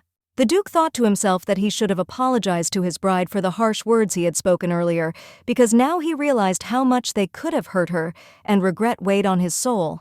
At the same time, Kendia, lost in her thoughts, reproached herself for her clumsiness, realizing that her actions were not always thoughtful, and at that moment she wanted only one thing: to eat, to satisfy her growing hunger. Fearing that her stomach would start making sounds again, the lady firmly decided that she would go to the table right now, without putting it off for a long time, and without even thinking about how this might affect her further actions.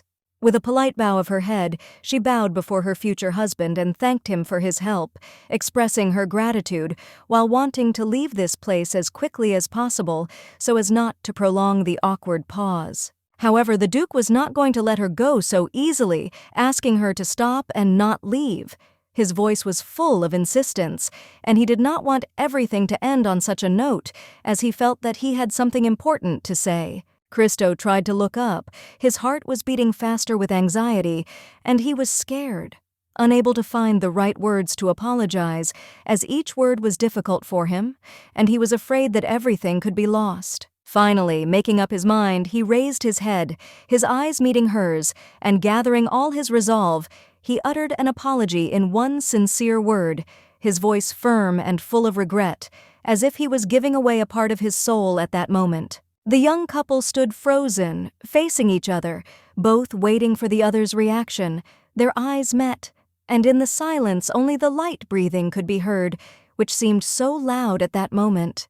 The noblewoman never understood why he asked for forgiveness, and did not attach much importance to it.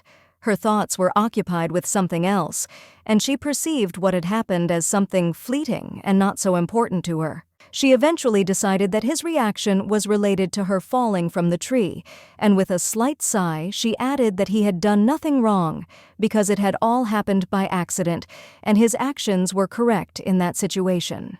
Kendia closed her eyes and calmly said that he had done the right thing, and that no apology was needed, because in her eyes there was nothing to apologize for, as everything had been done with the best intentions. After that, she left, leaving the Duke alone, and quietly walking along the corridor, she felt how the tension gradually left her, but a slight trace of what had happened remained in her soul.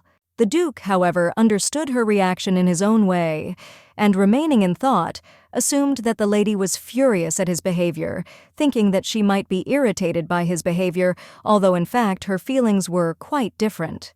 The noblewoman was genuinely glad that her stomach had not made a single sound, avoiding embarrassment and feeling relieved that her worries had not caused further inconvenience in this awkward moment. The Duke watched quietly from the doorway as the interaction between his old friend and his fiancée took place, feeling the tension in his soul not let up as he watched their conversation continue in a relaxed manner. Kendia laughed as she chatted with Riley in the kitchen, her laughter sounding easy and natural, creating an atmosphere of comfort in which even heavy thoughts were left far behind, and her mood was almost serene. The day after the argument, he watched her for a long time as she tended to the flowers in the garden. Her movements were confident and graceful, and he felt a certain silence that was hard to ignore, realizing that their relationship had changed. After the meal, the silence continued. The sounds of the dinner were muffled, and there was a slight awkwardness in the air that was difficult to dispel, despite the efforts of everyone present to remain calm. The girl felt the changes only after 3 days, when, in addition to taking care of the court, she noticed that the Duke and she had stopped communicating, which awakened in her soul a feeling of insecurity and slight anxiety about their relationship. When she turned to speak to him, Cristo immediately hid behind a tree. His fear of her possible anger was visible to the naked eye, and he, like a child, tried to avoid her gaze, not knowing what to say or how to justify himself. The man lowered his head as if under the weight of his thoughts, and thought that it was Kendia who was avoiding him, not wanting to meet and see him, leaving him alone with a growing sense of guilt and anxiety. Without thinking twice, he decided that he had to fix the situation, and, plucking up his courage, he walked towards her, loudly declaring that he would help her with the cleaning, hoping that his offer would create at least a small spark of trust between them. However, the Duke remained with his hand outstretched when the lady, hearing his words, moved away in fear, as if not understanding how to react to his unexpected gesture, and anxiety flashed in her eyes. The beauty, as if making excuses, quickly stated that she was in a hurry, and without giving him time to say more, ran away, leaving him with a feeling of confusion and bewilderment from her reaction. She walked quickly away, but suddenly remembered that she had left her laundry outside, and with alarm realized that if it started to rain, it would get wet, which made her quicken her steps, hoping to get back in time. The wind rustled softly outside the window, the rain drummed on the glass, and the room was silent, broken only by the sounds of nature. The rose on the windowsill seemed especially bright against the cloudy sky, filling the space with soft light. Covered with a warm blanket, the man lay on the bed, his gaze fixed on one point, and it seemed that he was absorbed in his thoughts, trying to find answers to the questions that did not leave him. The men standing behind the door, assessing the situation, came to the conclusion that the man was probably very upset and sad, since his behavior and silence clearly indicated internal conflict and experiences. Ferdinand, winking with enthusiasm, asked with a slight smile if it was time to intervene and offer his help, trying to make the atmosphere less tense and more lively. Under the sheet lay Christo, sadly thinking about how he could have offended his fiancée so much, consumed by the thought that his actions could have been perceived differently than he wanted, and now he did not know how to correct the situation. The Duke, completely bewildered and confused, was at a loss, because in his long life of more than 50 years he had never found himself in such a situation, and his self-confidence was undermined. Suddenly the man's peace was interrupted by the heir to the throne calling him loudly, and this sharp sound broke the silence, forcing him to quickly come to his senses and realize that the situation required immediate attention. Christo froze in place as he saw people standing next to the fallen butler, who seemed to feign fatigue as he lay on the floor, but his behavior clearly made the Duke suspicious of the reality of what was happening. Frowning, the prince explained that Riley had injured his lower back while cleaning the windows, but his explanation didn't sound entirely convincing, and it only fueled the questions in Christo's mind about what had really happened. The Duke, looking intently at his old friend, gave him a glance as if checking the truth of his words and trying to understand whether there was some deception hidden behind them, which put him into a state of alertness. The girl, having played her part, quietly said that she would go for medicine, but since she did not know the area, she could use some help, and this suggestion, like a casual remark, caused a certain alarm in everyone. Ferdinand, shrugging his shoulders, said that he himself did not know the area well, but nevertheless offered Christo to help the lady, silently hinting at the need for intervention, since the situation was becoming more and more alarming and unclear. Christo frowned and realized that the prince was talking about the very city that was located at the foot of the mountain, and the memories of it returned to him with an unpleasant sharpness, because this city was not alien to him. The heir to the throne, not wanting to give in and let the noblewoman go alone for medicine, was ready to persuade the Duke to help, not wanting the situation to become more complicated, since it seemed too important for further delay. With his hands folded in front of him, the boy, as if in a serious manner beyond his years, asked the Duke for help, demonstrating his determination and naive confidence that with his participation everything could be resolved quickly and correctly. Having received the Duke's consent, the prince and Riley watched as the young couple left the courtyard, while the beast slowly wandered down the street, reflecting the harmony of nature, which seemed so far from what was happening at that moment. The nobles, with a feeling of solemnity and confidence, mounted their magnificent black horses and, slightly adjusting their stirrups, began their journey, confidently moving forward against the backdrop of the horizon, already colored by the evening light. Ferdinand, watching their departure with a benevolent smile, warmly wished them a happy and safe journey, with the hope that everything would go well as they rode away into the distance, leaving only a dusty trail behind them. The horse galloped powerfully and quickly along the road, his hooves echoing with a loud clatter on the hard ground, creating a sense of rapid movement, while the wind fluttered his mane, carrying away the scent of freedom and wind. The aristocrat, absorbed in her thoughts, reflected on how fortunate it was that Christo, a man with whom she had crossed paths more than once in life, agreed to accompany her on this journey. Suddenly, at the most unexpected moment, Christo, looking at his bride with a mysterious look, wondered whether the presence of this woman was unnatural and whether it contradicted his own feelings and thoughts that began to arise.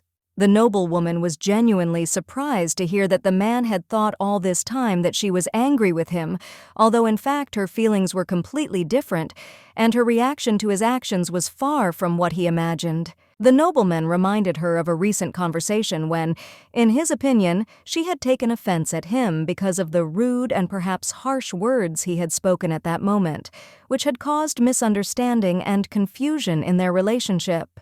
Pressing her hand to her chest and feeling how hard it was for her to reveal the truth, the aristocrat firmly insisted that she herself was to blame for her fall from the tree when, without thinking, she rushed and almost broke her leg, for which she later felt ashamed. The horse, watching what was happening and the tame nature of the Duke, finally explained that he actually thought she was angry with him not because of his words, but because he refused to invite her to the upcoming celebration, which she found offensive.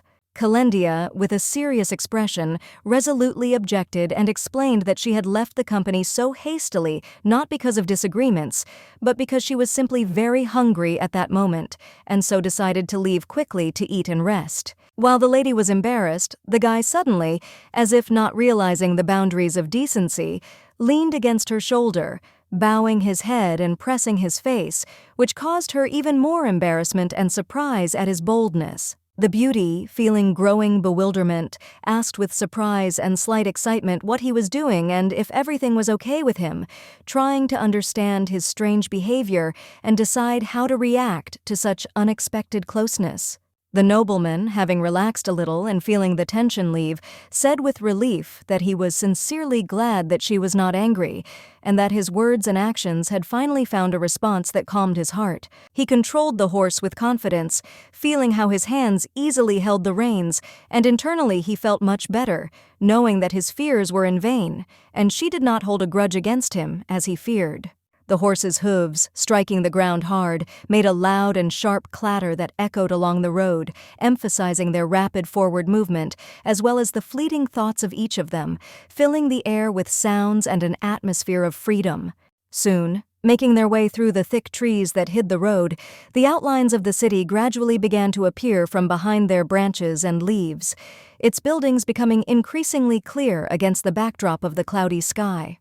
The great mansion stood in the darkness, cold and lifeless, as if abandoned by all its inhabitants, its windows radiating neither light nor warmth, and its very massive structure seemed muted in the evening shadows. The head of the house, clutching his head in despair, said in confusion that the Duke's money had run out, and now they found themselves in a very difficult position, facing the consequences of a financial collapse that seemed impossible. Mother, not understanding how this could happen, asked in surprise how this was possible because there was so much money and they could not imagine that they would ever find themselves on the brink of poverty despite all their wealth. With a wave of his hand in a gesture full of displeasure and fatigue, the man ordered his wife to shut her mouth immediately, not allowing her to ask any more questions, which, in his opinion, only worsened their already difficult situation. He blamed his wife and daughter for everything, accusing them of mindlessly spending money on expensive, useless dresses and jewelry, without thinking about how important it was to spend money wisely during this difficult period.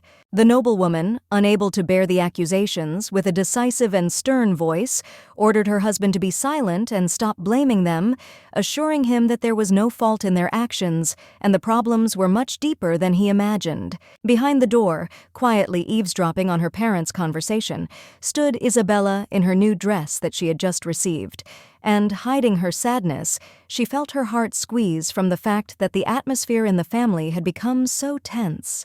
She was very sad that her mother and father quarreled so often.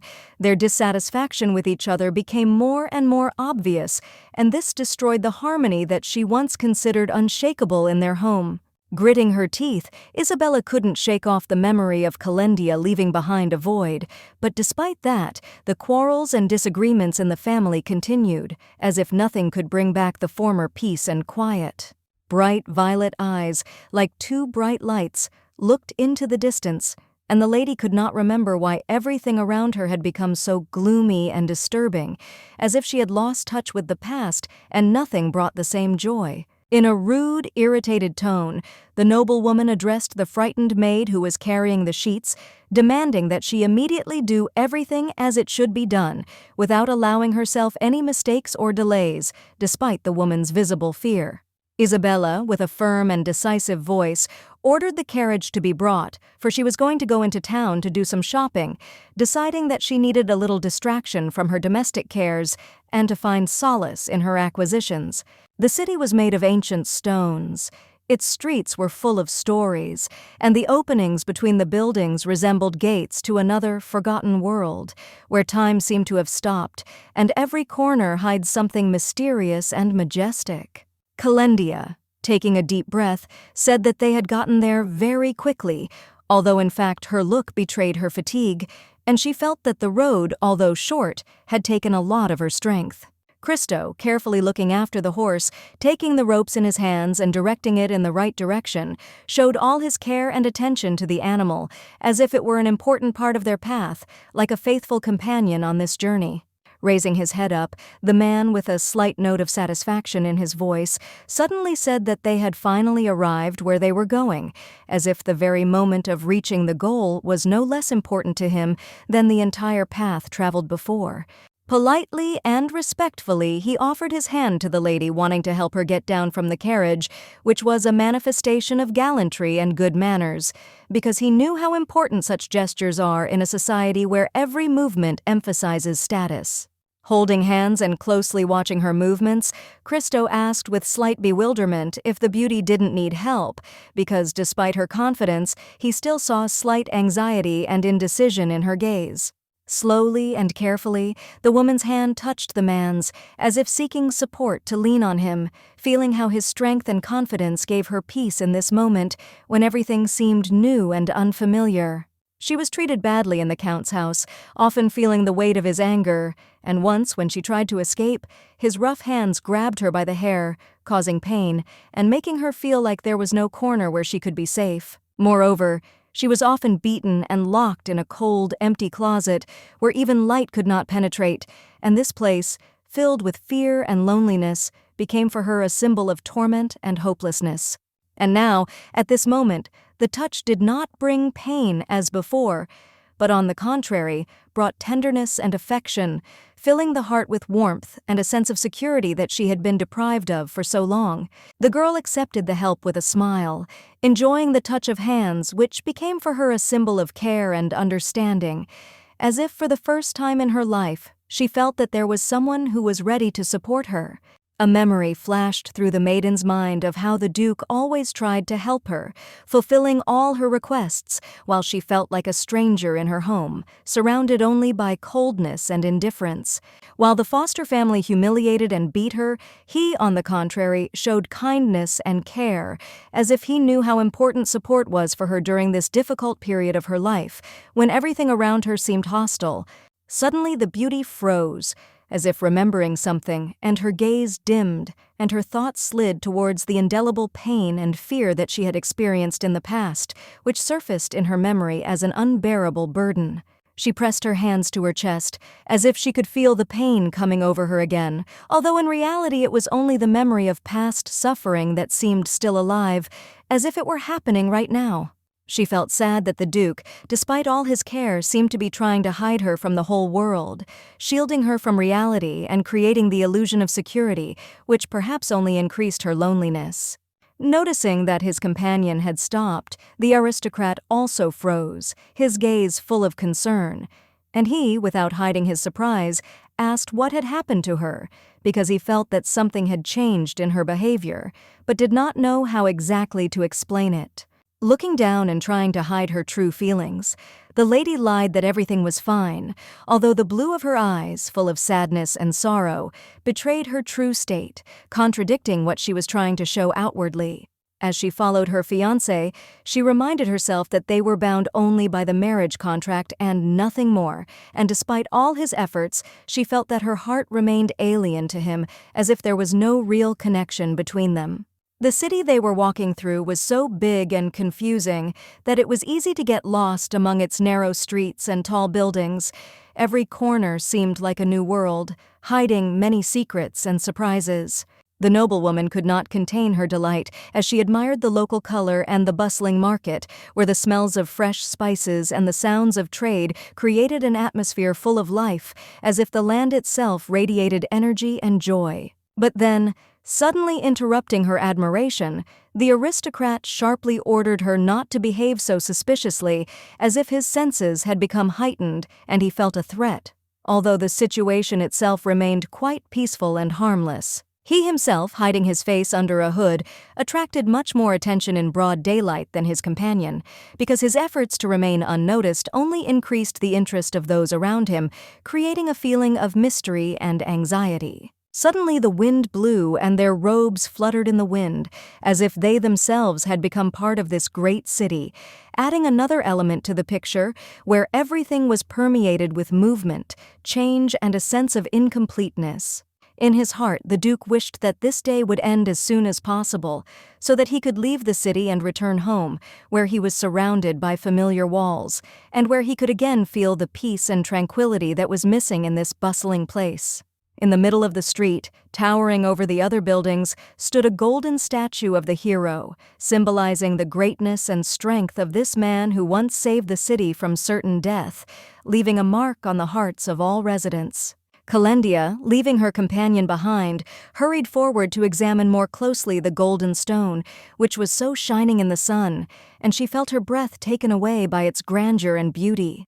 She stopped at the foot of the Duke's statue, looking in delight at every detail, and admiring the skill with which this monument was created, which seemed alive and full of strength, as if the hero himself was right in front of her. On the base of the statue was an inscription that 50 years ago, this hero saved the city, leaving his mark in history, and all the residents remembered his feat as something great and unforgettable. The Duke himself, however, did not share the admiration for the beauty of the monument, standing to the side, as if embarrassed by his own greatness, and his gaze was full of anxiety, because he did not want to be the center of attention, even when people admired his feat. Suddenly a strong wind blew, and the hood fell from the man's face.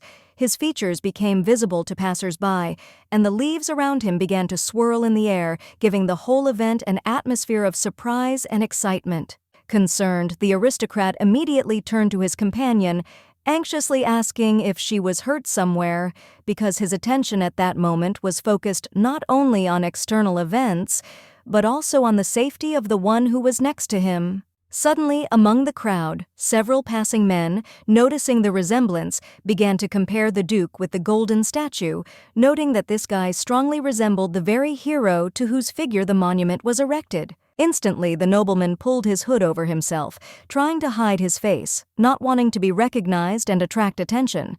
He preferred to remain in the shadows, avoiding conversations and looks that could reveal his identity. He silently listened to the conversations of passers-by, not showing any emotions, as if hiding his anxiety, only clutching the fabric of his hood tighter, but not reacting to their words in any way, trying to remain unnoticed among the crowd.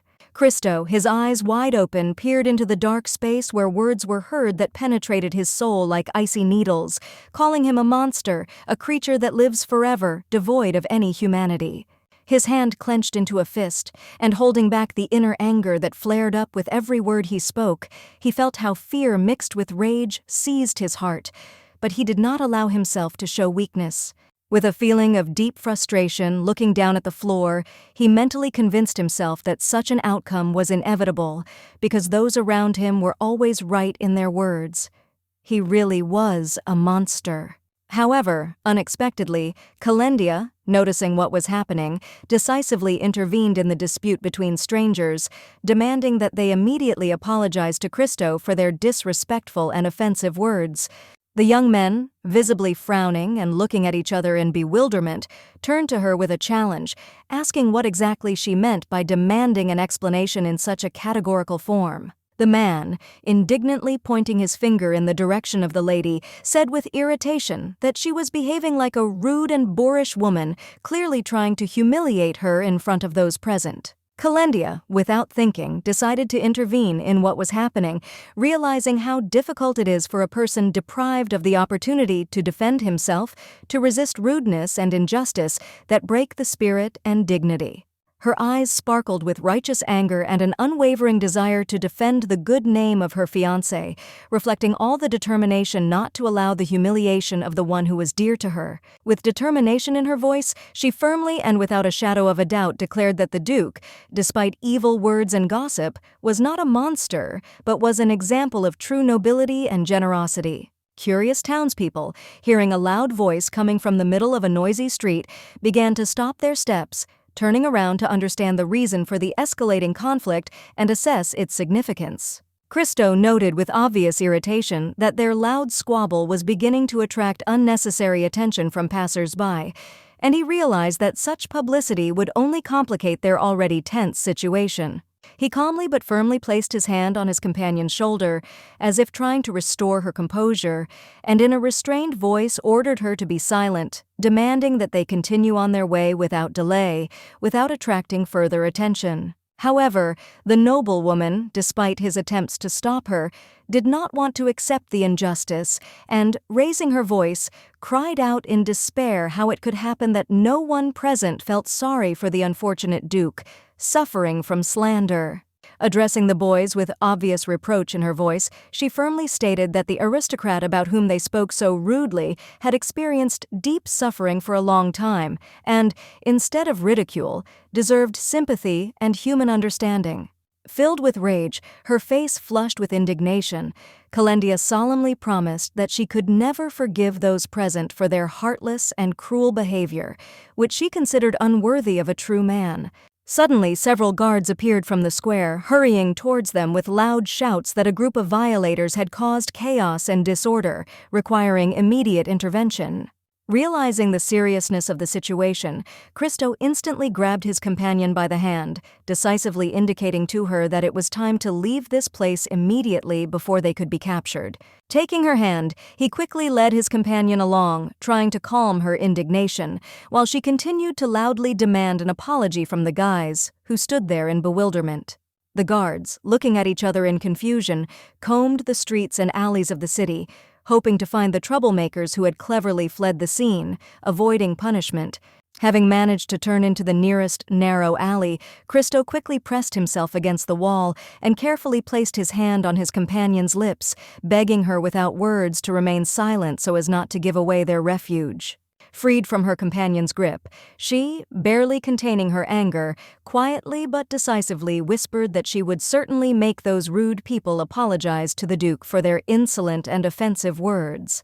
Hearing her determined tone and furious promise, Christo couldn't help but let out a hearty laugh, which came unexpectedly loudly, as if releasing the tension of the situation. In her mind, Kendia noted with obvious disdain that those impudent guys probably had no idea in whose honor the majestic golden statue that adorned the city's central street was erected. Having collected her thoughts and feeling guilty for what had happened, the noblewoman turned to her companion in an apologetic tone, asking for forgiveness for the fact that her careless behavior had drawn undue attention to them. Christo, standing nearby, smiled widely with visible pleasure, radiating joy and satisfaction at how absurdly and even funny this situation was unfolding, despite its tension. Looking closely into her eyes, filled with anxiety, he carefully placed his hand on the girl's head, trying not only to support her in this difficult moment, but also to instill a sense of peace and confidence. With genuine warmth and noticeable joy in his voice, Christo admitted that the noble lady's words touched him to the depths of his soul, and with a slight smile added that hunger had made itself felt more strongly than expected. Her cheeks flushed softly as her gaze fell on his confident figure, gradually disappearing into the distance. Kendia's thoughts remained tied to the one who had just stepped forward with ease, leaving her lost in thought. The Duke, looking at his companion with slight curiosity, suddenly asked a question, sounding with friendly warmth. What kind of food could give her special pleasure and lift her spirits at this moment? Alarmed by his unexpected question, the girl was momentarily confused, blushed slightly and unable to find the words, decided with touching hesitation to leave the choice of the dish to the discretion of her future husband. The two of them slowly moved further along the road, enjoying the quiet atmosphere around them and making a mutual decision to make a short stop at a cozy cafe that was located very close by. Lurking around the corner, they carefully watched every movement of the guards, trying to catch the right moment to slip past unnoticed and avoid an unwanted confrontation.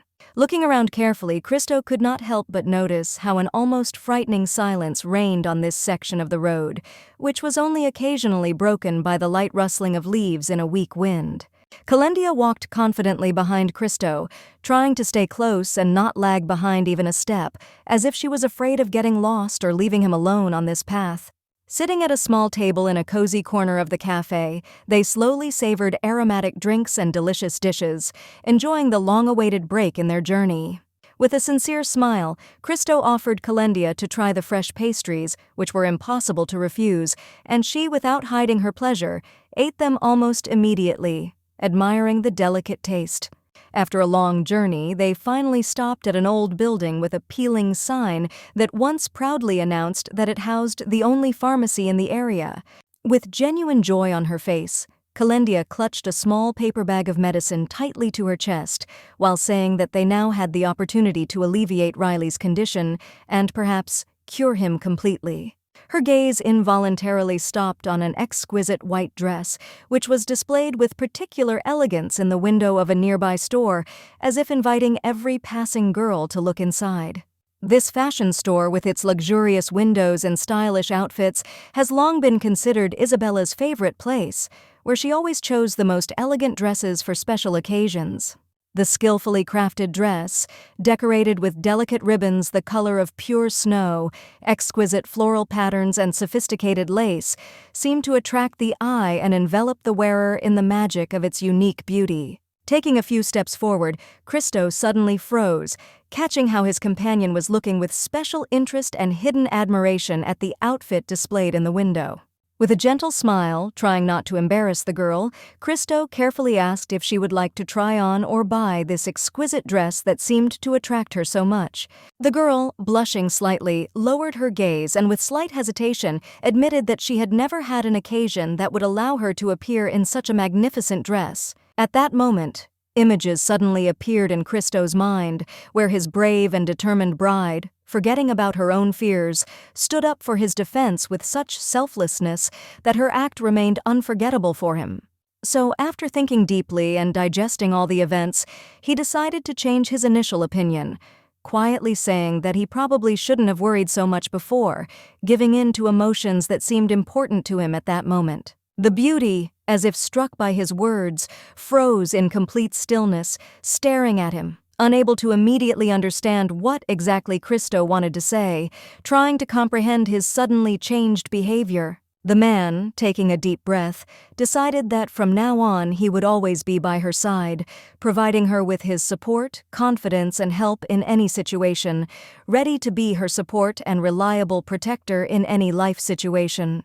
The man's hand, tenderly and caringly, wrapped itself around the woman's as if trying to convey all of his warmth and protection. This simple but expressive gesture contained all of the strength of his feelings, his readiness to support and be there at any moment.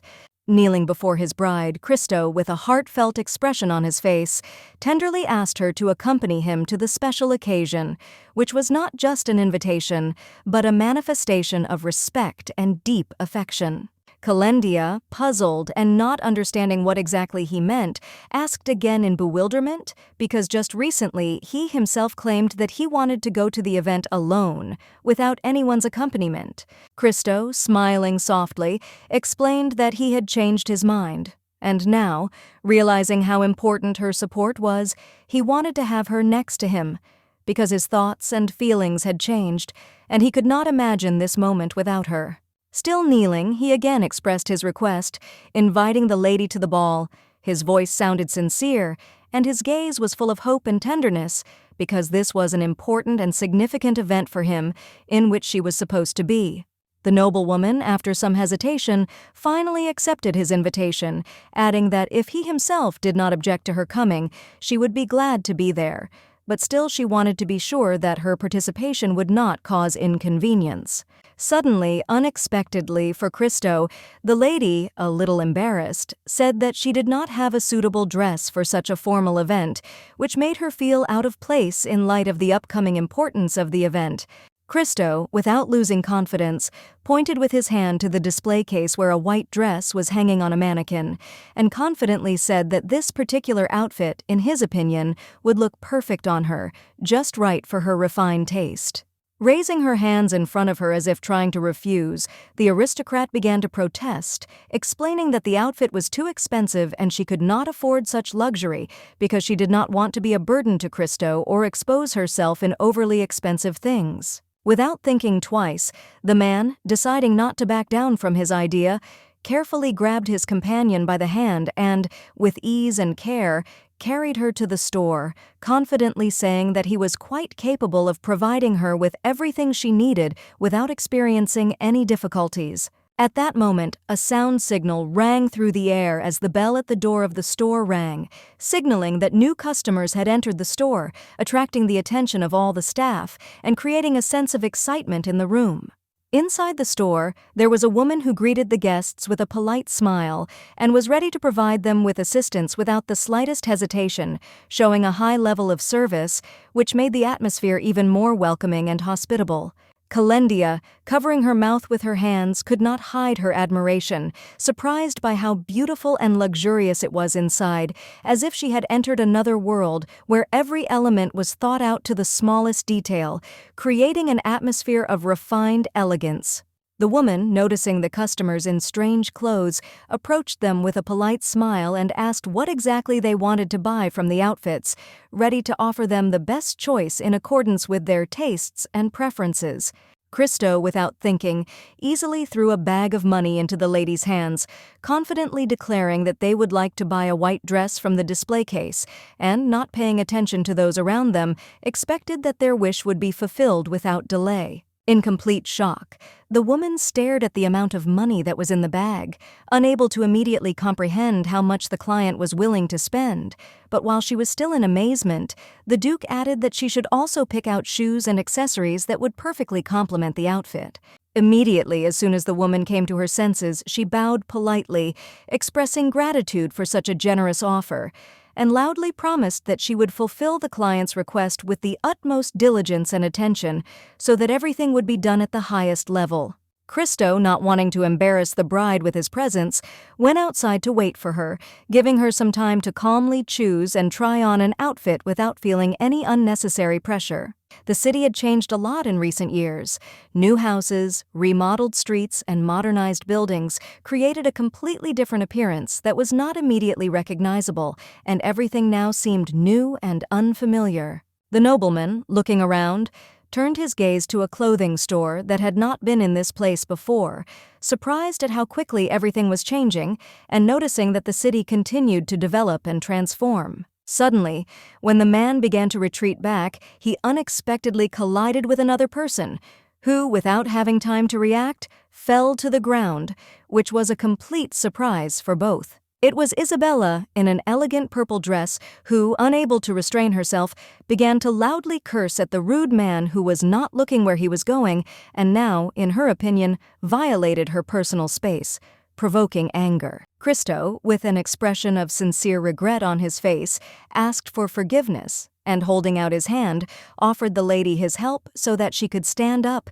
doing everything so that her embarrassment was minimal and she did not feel uncomfortable.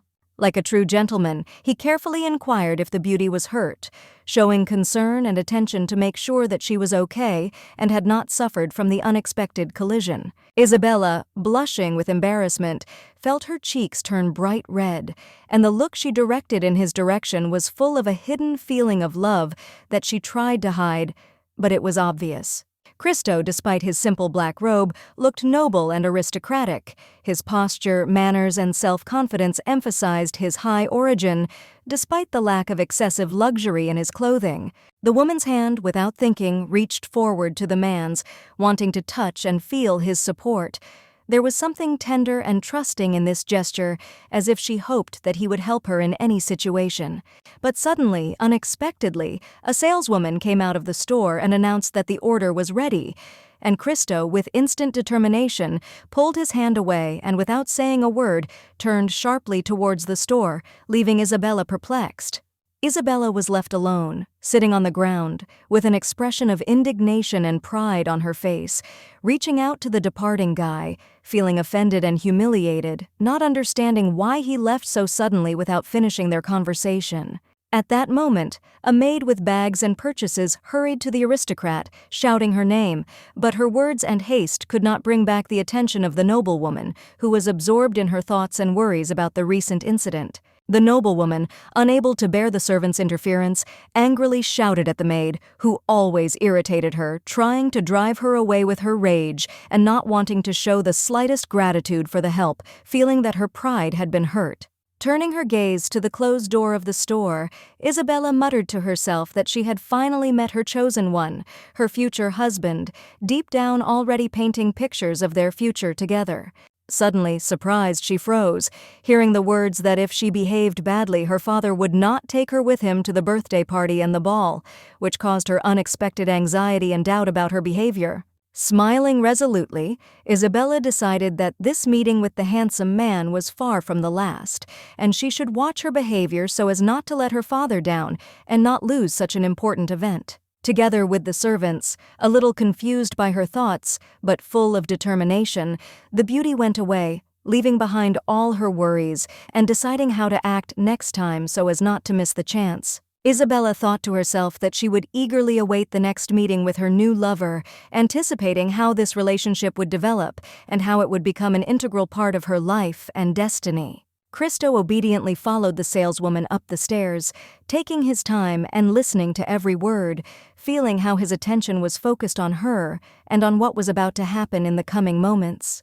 The lady opened the door for the young gentleman, inviting him to enter with a slight bow of her head and a graceful gesture, as if emphasizing the importance of his visit and the desire to treat him to everything that might please him. There, inside, Kendia was waiting for him, dressed in a new white dress that so skillfully revealed her fragile legs, emphasizing her slender figure, and the white fabric flowed softly, creating an effect of weightlessness and lightness. The lady, a little embarrassed, carefully asked the guy what he thought of her new look, feeling her heart flutter because his opinion was important to her, and she hoped that he would appreciate her efforts. The Duke, without a word, approached the beauty, his gaze full of determination and strength, which made her feel a slight excitement that she could hardly hide, remaining in his presence, waiting for the next step. Sweat began to pour down the boy's face, and his mouth fell open as he felt the tension inside him, unable to hide his feelings that began to spill out despite his attempts to remain calm. Turning away from the noblewoman, he modestly replied that she looked fine, trying to hide his true emotions so as not to give himself away, but there was still some hidden anxiety and worry in his voice. The saleswoman offered to carefully pack the dress for the young lady, and she, reservedly and politely, thanked the woman. I felt her heart fill with gratitude for the attention and care shown to her. Cristo, still standing with his back to the beauty, said that it was time for them to return home. His words were full of determination, and although he did not turn around, his gaze was directed forward, waiting for her to follow him. Placing her hands on her chest, Kendia nodded and agreed to follow the already departing Duke, feeling her steps become lighter and her heart fill with anticipation of the next stage in their mutual relationship. When the door closed, Cristo was unable to stay on his feet and, succumbing to the weight of his emotions, fell to the floor, feeling his body weaken from the excitement he had experienced and the lack of understanding of what had just happened. Kendia looked so beautiful in her new dress that it simply took his breath away. Her appearance was so dazzling that every movement seemed to be the embodiment of elegance and sophistication, leaving him no chance for restraint.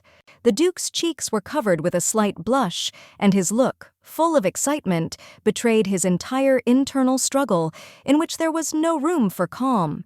He felt how his feelings covered him with his head, causing a storm of emotions. He grabbed her neck with his hand, asking her why he had come across such a beauty, feeling how this moment was becoming the most important in his life, because he could not even imagine that he would find himself in such a state, having fallen under her magic. Several days passed, and night fell upon the mansion, hiding in the dark corners of its walls the shadows of thoughts that hovered in the air, until the silence of the night was filled with a quiet expectation of what was to happen in the next moments. The cup of tea was filled to the brim, and its aroma emanating from the saucer filled the air with warmth and comfort, creating an atmosphere of calm and tranquility in which every word sounded soft and unhurried. The prince sat next to the Duke, and opposite them, like the embodiment of grace and beauty, sat Kendia, and they were all talking, immersed in a conversation that seemed to overshadow everything else at that moment. Looking down sheepishly, Kendia began to explain that although they had gone to get medicine for Riley, they had returned with a new dress for her, holding back a smile and feeling her words falter slightly with awkwardness. The heir to the throne laughed, saying that there was no need to worry so much, that their trip was full of unexpected turns, and his laughter filled the room, revealing an atmosphere of lightness and carelessness. Christo, sitting on the couch, suddenly announced that he had decided to go to the ball with his bride, essentially turning all their plans upside down and becoming the first to decide on such a step that could change their future. The prince stood frozen in place with the cookie in his hands, his face smeared with crumbs, his surprise so obvious that it seemed he couldn't believe what he was hearing, but his involuntary laughter soon sounded in response to what was happening. Suddenly, Ferdinand pressed himself closer to the Duke and began to ask him to stay with them longer, his voice sounding pleading, as if this moment was the most important thing for him, and he could not afford to miss such an opportunity. Kendia covered her mouth with her hand, barely holding back her laughter and smile. Her face lit up with a playful expression as she watched what was happening, but she tried to remain serious, understanding the awkwardness of the situation. At that moment, the butler burst into the room, calling loudly for his master. His steps were quick and decisive, and this sudden intervention attracted everyone's attention, breaking the atmosphere of ease and trust that reigned in the room. The man approached the lord and quietly informed him that a letter had arrived for him. His words were short but important, as the letter could be the key to new information that could possibly change the course of events. The paper was passed from one hand to the other under the steadfast gaze of the lady, whose attention was entirely fixed upon the document, as if their fate or the decision she was about to make depended upon it. It turned out that this was a message from the family of the Count, and also former relatives of the Duke's bride, and in this letter there were secrets or requests that they had to consider with due attention and caution. Kendia stood frozen in shock, fearing her family's reaction, her heart beating anxiously, and every sound seemed loud, while her face was frozen in a mixture of fear and bewilderment at the unexpected consequences. In her hand she held a wooden lantern, behind the glass of which a candle burned, illuminating the surrounding space with a dim light, creating shadows that at this hour of the night seemed especially bright and ominous. The noblewoman went out late at night to eavesdrop on someone else's conversation. Her steps were careful and quiet so as not to attract attention, and curiosity pulled her forward despite the danger of being caught. She stood quietly next to the door, making no noise, like a shadow, merging with the darkness, and tried to catch every word that could shed light on the truths hidden from her. Riley asked the gentleman what he thought about the letter that had arrived. His voice was calm, but there was a note of concern in it, because further steps and decisions depended on this letter. Reading the letter, Christo briefly replied that apparently the Count and his relatives had quickly squandered their funds and were now again demanding money from him. His voice was even, but there was a shadow of disappointment in it from the constant requests. The butler screamed in shock.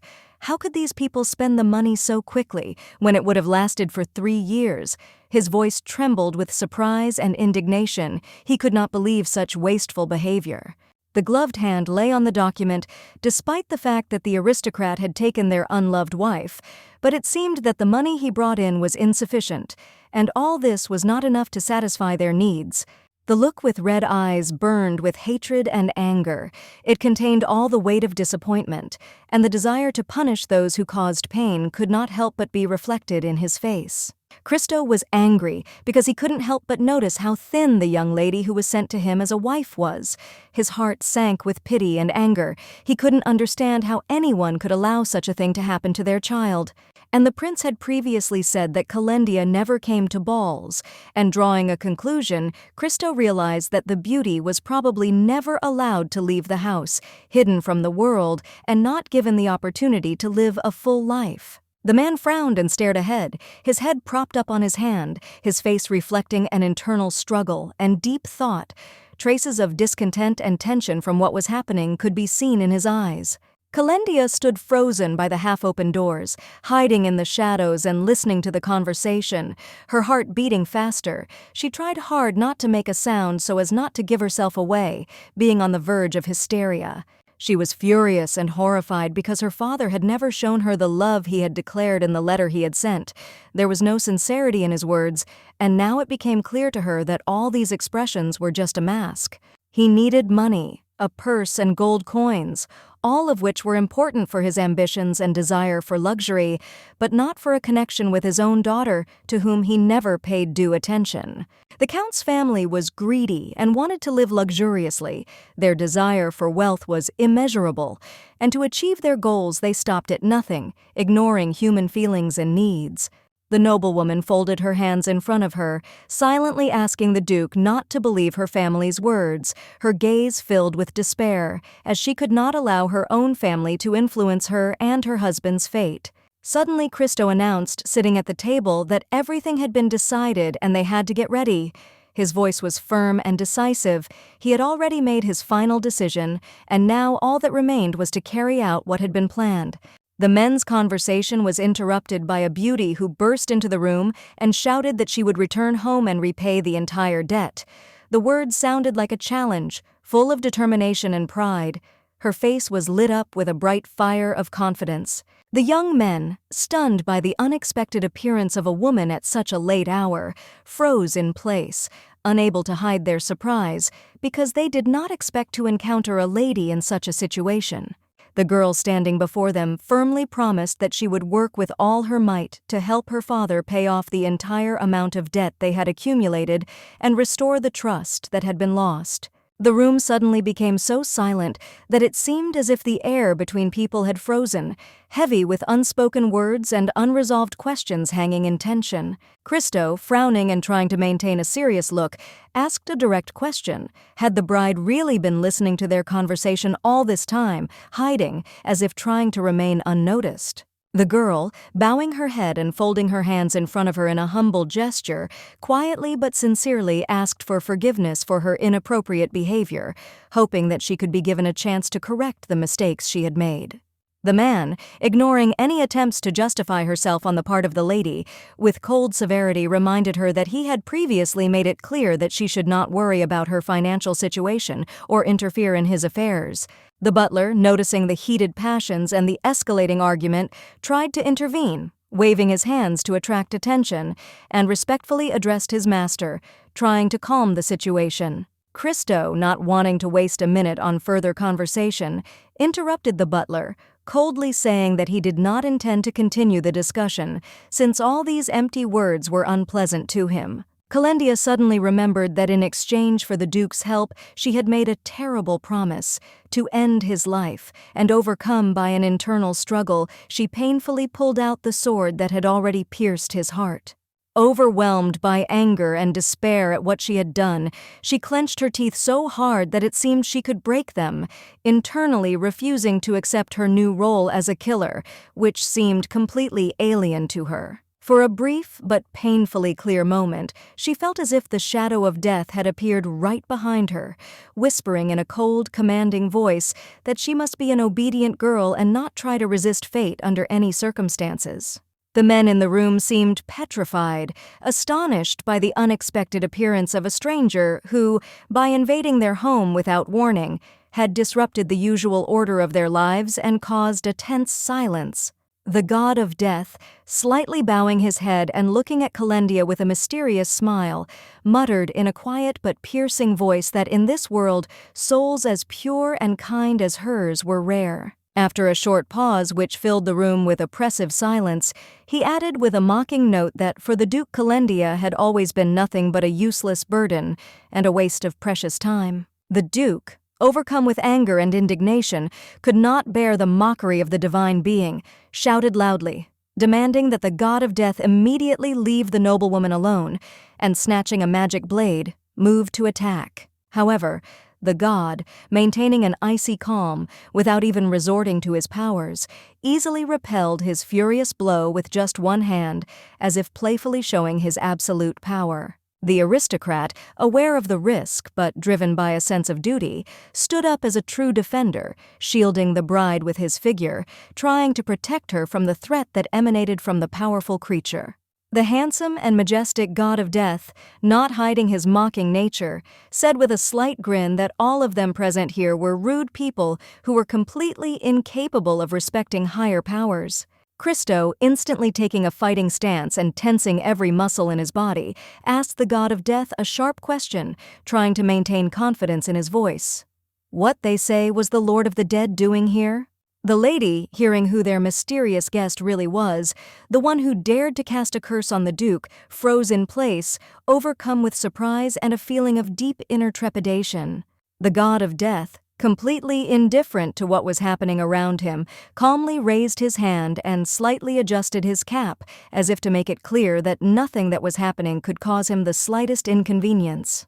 After this, without changing his imperturbable tone, he turned to the Duke, telling him not to waste his nerves in vain and to calm down, because his visit was not at all for his soul and had completely different goals. However, the Duke, overcome with rage and distrust, was in no hurry to lower his sword, and the magical energy continued to swirl around him like an invisible storm, filling the air with power and tension. At that moment, with a light and seemingly casual movement, the boy with bright pink hair waved his hand to the side, as if to drive away boredom, and lazily closed his eyes, muttering that he had long been unbearably bored. The noblewoman standing to the side attracted the attention of the god of death, who, although accustomed to strange events, could not hide his surprise. She did not at all look like someone who would be able to remove such a powerful curse. In response to the young man's desperate cry, which rang out in the tense silence of the room, the god of death asked with a mocking intonation whether he had really forgotten about one very important and key detail of everything that was happening. It soon became clear that it made no difference whose soul, the girl's or the boy's, would be the one to lift the curse from the Duke. It was all just a game of circumstances and the choice of fate. When the god of death laughed loudly, as if he found everything that was happening incredibly funny, the nobleman could not contain his anger, calling him a scoundrel whose actions went beyond all understanding and morality. But at that very moment, the Lord of the Dead suddenly changed his mood. His expression became stern and serious, and he, looking intently at his interlocutors, asked a cold question: why the blade was still stuck in his friend's stomach. His insanely bright yellow eyes, like glowing sparks, shone with curiosity and interest, as if he was ready to absorb every word and movement that was happening around him, watching it all with pleasure. Beautiful but deadly, like a rose with sharp thorns, the god of death said with cold mockery, turning to his ward. That didn't he dream of death, having lost all the people who were dear and important to him? Kendia, hearing how many dear people her fiancé had lost, froze in thought, absorbed in the thought of what a difficult and painful path he had to go through, and what an enormous amount of pain he had experienced. With deep sadness, she reflected on how terrible was the fate that had fallen with such cruel cynicism on the Duke's shoulders, and how lonely he had been all this time, despite his high position. Riley suddenly intervened, raising his hand in a confident gesture as if to attract attention, determined to intervene in the conversation and break the growing tension that had settled all around. The butler, puzzled and completely at a loss, turned to his masters and asked who they had been talking to all this time, since there was no sign that anyone could be nearby except themselves. The young men, who had not expected such a turn of events, froze in place, amazed to learn that their friend had not seen the god of death, about whom everyone was talking, as if he were some mythical creature that no one could meet. The god of death, as if not paying attention to the anxiety in their eyes, with a slight ironic smile, declared that it was time for him to leave, but before that he reminded them that the lady had to remove the blade from the Duke's body before her death, as this was her inevitable fate. In the blink of an eye, in a bright flash of red light, the man disappeared, as if he had dissolved into thin air, leaving behind only a shadow in the memory of those who witnessed this strange and mysterious phenomenon. 3 days passed, and the red roses continued to bloom in the garden, blossoming and filling the air with fresh scents, like symbols of inevitability and beauty that did not cease to exist, despite the events that had happened recently. The noblewoman, in deep concentration, carefully watered the flowers in the garden, filling the watering can with water and carefully watching the drops fall on the delicate petals, as if trying to restore harmony around herself. Suddenly, her loneliness was interrupted by a small creature, which, making a funny sound, attracted the girl's attention, breaking the silence and calmly filling the space with its presence. Kendia, noticing the animal, sat down next to it, greeting it with a kind smile and joy in her eyes, as if this creature brought with it a piece of comfort and tenderness at that moment. She began to gently and carefully stroke the fur of the little animal, who, feeling the warmth of her hands, began to purr pleasantly, as if expressing his gratitude for the attention and comfort that she had given him. The girl's thoughts were about what an important person she herself might have lost, or could have lost in her life, reflecting on the meaning of relationships that can sometimes be lost before they have time to fully blossom. Sitting in the garden, surrounded by greenery and flowers, she couldn't help but think about how important that man had been to her fiancé in the past, and what mark he had left on his life, the echoes of which were still felt in her heart. Suddenly, unexpectedly for herself, the girl heard a familiar voice behind her, which made her shudder with fear, since she did not expect that someone would break the silence of this secluded moment. It was Cristo, who had just arrived to visit his bride, with the special intention of enjoying the scent of the flowers that filled the garden and sharing his presence with those who were so dear to him. Embarrassed, Kendia stood up abruptly, trying to hide her emotions, and couldn't help but wonder if the Duke had heard her recent musings about the past, or if it had all gone unnoticed in his world of cares and obligations. The girl froze, holding back the emotions on her face when she heard the nobleman, noticing the worry in her eyes, express concern for her condition, which certainly caused her mixed feelings. The handsome man, with slight embarrassment and a serious expression on his face, explained that after the appearance of the god of death, a lot had changed in their lives, and their communication had become completely different, as if an unknown force had intervened in their relationship. There was a moment of awkward silence between the nobles as they stood opposite each other in the garden, not knowing what to say, and at some point feeling the space between them becoming increasingly tense.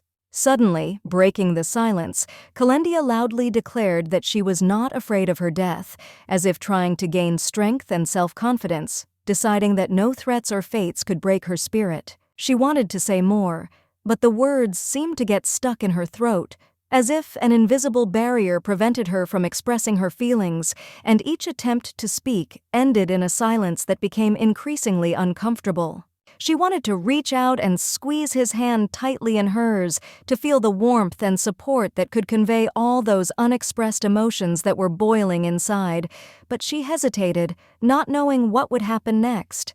The lady became attached to her fiancé with all her soul and heart, not wanting to lose him for a minute, because her affection for him was so deep that the thought of separation seemed impossible and painful. The Duke, noticing her silence, said softly but confidently that if a lady had something important, she should share her thoughts without hiding them, so as not to leave room for omissions and ambiguities. Cristo always cared for the noblewoman with great sincerity and care. Showing patience and deep affection, he stood by her side, waiting for her to finally decide to open up her feelings and thoughts to him. The lady's fingers gripped the hem of her dress tightly, trying to find some sort of support that could help her cope with the excitement that overwhelmed her as she stood before her fiancé. And the other hand involuntarily extended a finger forward, as if telling her that the time for an answer had come, and despite her doubts, she must act and express everything that had accumulated in her soul. Kendia held her hand out in front of her, asking the nobleman with concern in her voice what would happen if she asked him to draw his sword now, as if she expected him to take some decisive action that would change the course of events. The Duke, taken aback by such an unexpected question, froze in shock. His face remained serious, and the wind ruffled his hair, adding even more tension to this moment when all attention was focused on his reaction. The noblewoman, as if suddenly having made a decision, as if she was ready to put an end to her fiancé's suffering and perhaps ease his pain, was ready to help him pull out the blade that had long become his heavy burden. Cristo, seeing that such a proposal came from her, could not contain his irritation and rage. His teeth clenched, and his eyes blazed with anger. He could not understand why she decided on such a dangerous thought. Kendia, turning her gaze towards her fiancé, firmly and decisively declared that, if he wished, she was ready to help him end his suffering and even help him die, demonstrating that her love for him knew no bounds. The aristocrat looked away awkwardly, lost in thought, trying to find the right words to answer his bride's request, because his thoughts were as vague as a fog hiding the truth. The nobleman could not decide, tormented by internal doubts. Should he choose death in order to meet the one who was so dear to him, or continue his path, living with the heavy burden of loneliness and fear? The hand that had been on his stomach suddenly clenched, the fingers instinctively tensing, as if it were trying to contain the pain or hide from others the internal struggle that threatened to break out. In the guy's body, hidden from prying eyes, there was a blade sticking out, which was like an invisible threat, an alien and dangerous element that left only traces of a bloody marker on his skin, like a harbinger of imminent trouble. Kendia, noticing the subtle doubts on her fiancé's face, realized that something was wrong with him, and her heart sank with anxiety, because she felt that something inside him had changed, and her anxiety only grew. When Kendia, unable to contain her feelings, reached out her hand to touch her fiancé, he suddenly rudely slapped her hand away, as if afraid that her warmth might reveal his inner feelings. The lady froze with her hand raised, shocked by his cruel act. Her heart sank in shock, and her eyes darted in surprise and pain, not understanding how the man she trusted so much could do such a thing. Cristo opened his mouth to apologize for his behavior and perhaps explain his strange reaction, but he stopped mid-sentence, as if something had broken inside him, and the words stuck in his throat, not wanting to come out. At that moment, as if in response to the tension between them, the beast that had been lurking on the edge of their attention made a sharp leap and flew over them, bringing with it an explosive gust of air that seemed to take their breath away.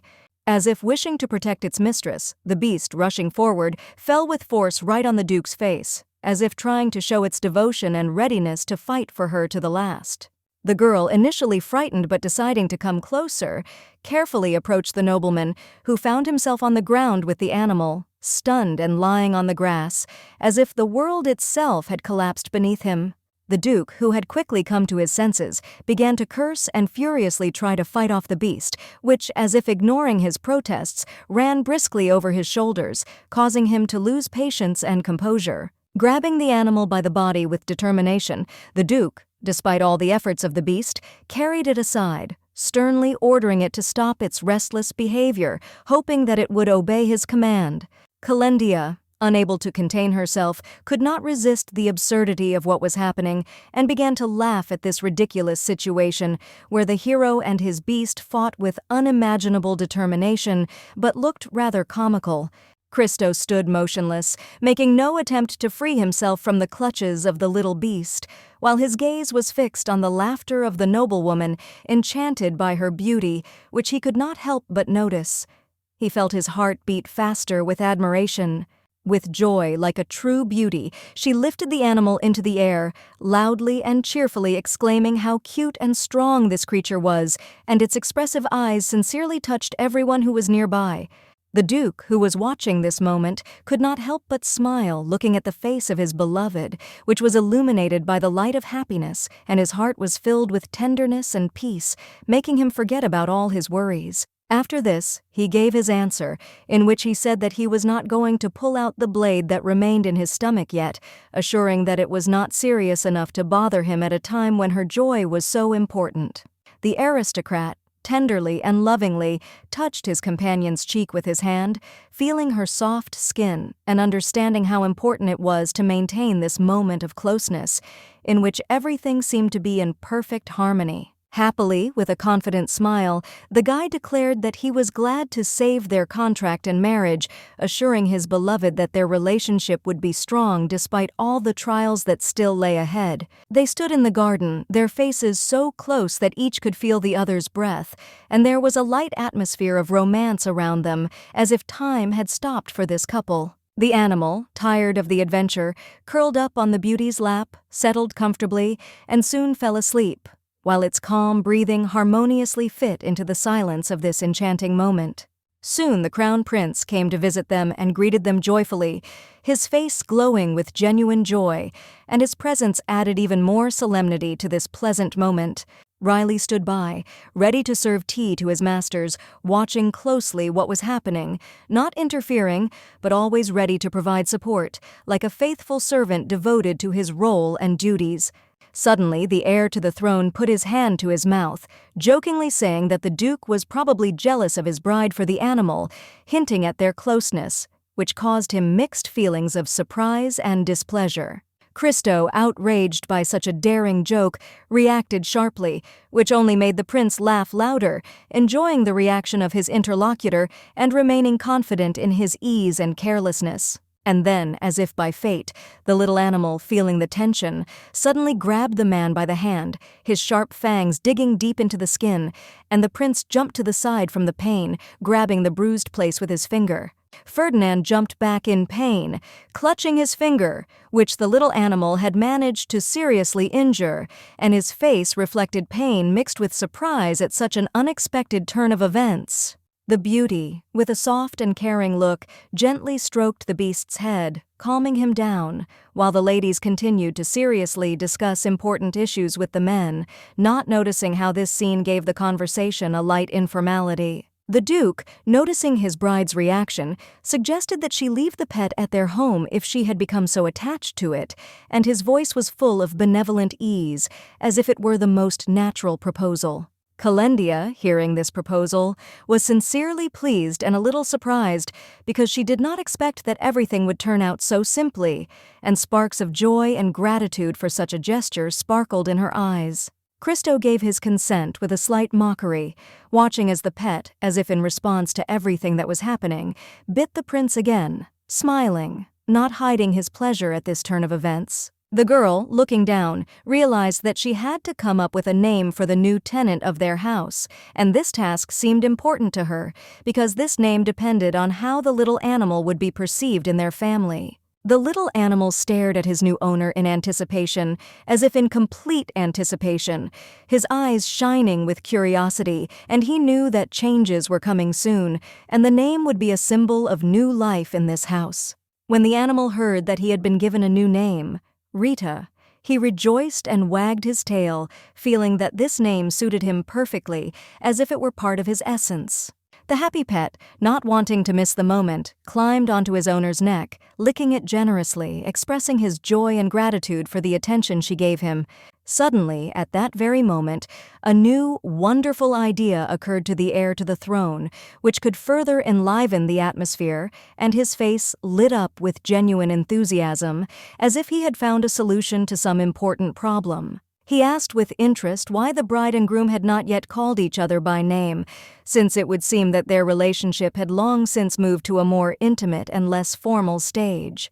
The young couple stared at the speaker, realizing that they hadn't really thought about the importance of addressing each other less formally, since such little things could make their communication more natural and warm. Clapping his hands, Ferdinand intervened, suggesting that Kendia call the Duke by name first, thus pushing them towards a more personal and informal communication that could help them in the future. Smiling broadly, the prince confirmed that the sooner they start training and getting used to it, the easier it will be for them at the upcoming event, because at such events it is important to look confident and natural.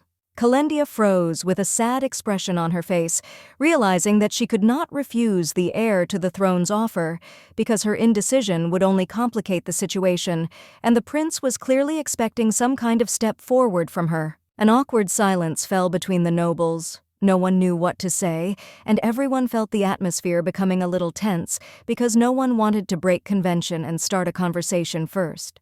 After a pause, the aristocrat suddenly smiled, and with a slight apologetic smile called the Duke, addressing him as Mr. Arno, thus trying to soften the awkwardness of the situation a little and get closer to him. The Duke froze, his mouth slightly open in surprise, and sweat immediately appeared on his face. He clearly did not expect such a turn of events, and his confusion at the way she called him was quite noticeable. The prince, watching the proceedings with admiration, began to applaud, praising the lady for how skillfully she had handled the task, thereby creating a lighter atmosphere and confirming that everything had gone well. After this, she turned to her friend and, with a playful smile, said that it was now his turn, urging him to continue the game or follow her in this new ritual. But Christo suddenly jumped up from his seat and, with fury in his voice, declared that he had no intention of continuing this conversation, his words sounding firm, as if he was ready to end this situation once and for all, without giving any further explanations. Without thinking twice, the man turned around and walked out of the room with determination, his movements quick and confident, as if he wanted to get rid of the tense atmosphere that hung in the air as quickly as possible. The aristocrat slammed the door behind him, leaving behind only echoes and confusion, his footsteps echoing in the silence, and the rest of the room filled with incomprehension and questions, as if everything that was happening was elusive and unpredictable. Sitting in his office, the Duke held his head in his hands, sighing heavily. His face was lined with fatigue, and he felt like every breath he took was weighed down by the weight of frustration and inner conflict that made him feel like he was on edge. He thought to himself that he had not been feeling very well lately and seemed to have even fallen ill. His body seemed to be exhausted, and his spirit was losing its fortitude, as if some invisible illness were fettering his strength. A memory of the heir to the throne's proposal to switch to a less formal communication with the bride arose in his mind, and these words did not give him peace, forcing him to think whether there was some deep meaning hidden in them that he did not fully understand. Leaning back in his chair, he continued his thoughts, smearing the thoughts in his head that, in fact, it did not matter how they addressed each other, because things like names could not change the essence of their relationship. Suddenly, the nobleman began to look around, as if he felt the presence of something sinister. His gaze darted around, and a strange feeling arose in his soul, as if he was looking for the god of death himself, ready to appear before him at any moment. Red with embarrassment, he felt incredibly awkward at the thought of his beloved, as if her image evoked such a flood of emotions in him that he could not hold back either his gaze or his thoughts. Suddenly, there was a banging of a fist on the door, which interrupted his thoughts and made him turn sharply, as if something important demanded his attention, and every sound seemed even louder in the silence. Jumping up from his seat, the Duke asked excitedly who the guest was, his voice betraying anxiety because he was not expecting a visit, and the unexpected appearance of someone could disturb his calm and concentration. It was Kendia who, with a slight smile, asked her fiancé if he could spare her a little time, and there was something in her eyes that made him immediately forget about everything else. The noblewoman stopped near the desk of the handsome man who was sitting. Her steps were confident and graceful, and now it seemed that she became the center of his attention, as if at that moment everything around became silent, and only she existed.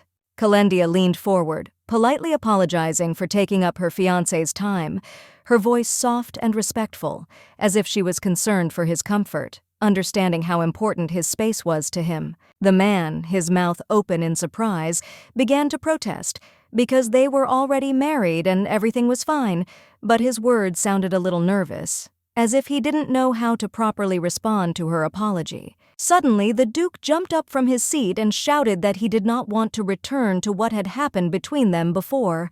His face turned red with embarrassment, and his words came out with difficulty, as if he was trying to free himself from old burdens. The girl tilted her head in surprise, but did not argue.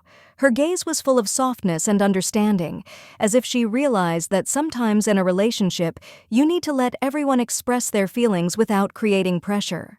Covering his face with his hands and hiding his embarrassment, the guy asked his bride to call him by name. His voice was quiet but sincere, as if he wanted their relationship to become closer and more natural without unnecessary formalities. The aristocrat froze when he heard the lady's response to call her by her name. His gaze became more intense, and he seemed to realize anew that their relationship should become more personal and free from formalities. Kendia smiled, looking sweet and beautiful, her face lit up with warmth and sincerity, and this simple yet graceful smile seemed to melt the tension, filling the space with light. After which the lady asked her future husband if they would have to dance together at the ball. Her voice sounded with a slight intrigue, and she could not hide her curiosity, asking this question as if checking how he would react. The noblewoman looked away in embarrassment, lowering her eyes slightly, and admitted that no one had taught her to dance. Her words were quiet, full of awkwardness, because she did not expect that such a simple thing could become a topic of discussion. This was a real shock to the Duke, for the maiden was the daughter of an earl, and his surprise was evident, as if he could not believe that a girl of her kind had no experience in something so natural and important as dancing. The man stood up from his seat and offered his help in teaching the lady the art of dance. His words sounded confident, and they contained that ease with which he always helped others, without thinking about himself. Christo grabbed the beauty's waist and twirled her around in his arms. His movements were smooth and confident, and his face expressed not only determination, but also some persistence, as if he was ready to teach her everything he knew. Music was playing in the room, and the guy began to teach his companion the basics of movement. His voice was soft, and he explained each step with patience, filling the space not only with sounds, but also with an atmosphere of fun. The aristocrat herself admitted with a strained smile that she rarely left her adoptive father's house. Her words were barely audible, as if she was embarrassed by her confession, but in her eyes one could see gratitude for the opportunity to learn something new. The guy took a step forward, his gaze focused, and he pushed her to new movements, feeling how not only understanding in dance was growing between them, but also something more that was still hidden in their relationship. Intrigued, the Duke asked why Kendia left the house so rarely, his gaze full of genuine curiosity, and he hoped for a frank answer. But his words still sounded soft and delicate, to which he received the answer that the beauty herself did not know why she stayed at home, as if she could not explain what exactly was keeping her within these walls, and her eyes were momentarily clouded with anxiety, as if she was trying to avoid an unpleasant topic of conversation. Suddenly, horror passed through the boy's body when he heard the words that the lady's family did not particularly love her, since she was adopted. The words caught his soul like an icy wind, and he felt the weight of the situation, which was far from as bright as he imagined. The nobleman's hand clenched into a fist in rage, his fingers tensed and clenched until they turned white, and the inner fire of anger, like an avalanche, was ready to burst out when he realized how unfairly his beloved had been offended. Hatred and rage emanated from the Duke like a dark storm, engulfing his soul, because he could not forgive those who dared to offend his beloved, and now this anger turned into a flame, ready to devour everything in its path. Kendia froze, feeling her heart skip a beat as she saw the nobleman's mood change abruptly. His face became dark and tense, his gaze full of worry and determination, which made her feel something was wrong. The lady clutched the hem of her dress with her hands, feeling disappointed at her own words, which seemed to be more wrong than could have been, and it became clear to her that perhaps it would have been better for her to remain silent than to reveal her feelings at such a moment. Suddenly Christo, breaking the silence, spoke up, declaring that he did not consider the bride a loser or a bad person, thereby softening the atmosphere, and it seemed that his words were full of sincerity and a desire to support her in this difficult moment. Embarrassed, with a slight blush on her cheeks, Kendia froze, pressing her hand to her chest, not knowing how to react to such an unexpected turn of events, and her thoughts froze, as if trying to understand the meaning of what was said. The handsome man, looking at what was happening, decided to himself that if he decided to go against the Count for revenge, then he should first find out more about the bride and her past, because before making a decision, he must understand all the details of this situation. At the celebration to which they had received an invitation, numerous nobles had gathered, and, as always in such cases, rumors began to spread, mixing with light whispers behind their backs, where each piece of news was overgrown with new details. Suddenly, a woman's hand grabbed the man's shirt and pulled it towards herself, attracting everyone's attention. Her gesture was decisive, as if she could not afford to hesitate, waiting for someone who could answer her silent challenge. The beauty, smiling softly, whispered to her lover to dance with her a little longer. Her words sounded like an absolute demand, and her gaze was full of that very charm that could not be refused. The Duke could not refuse her, and despite all the formalities, he agreed to help her learn the dance, feeling how a connection was developing between them that transcended the boundaries of social rules. Soon they were both spinning around the room, their bodies merging in the dance, and it seemed like time had slowed down, allowing them to enjoy the moment without thinking about the world outside this beautiful hall. There was only a week left until the celebration, and the atmosphere was becoming more and more tense, as if the air was filled with the anticipation of this special day, and the mansion they were all in stood as if in anticipation of the inevitable event. The two men were playfully fighting with each other, their laughter and words sounded cheerful, but behind this carefree behavior there was a tense situation. The prince did not want to leave the duke's house, while Cristo himself was trying to drive out the pretender to the throne as soon as possible.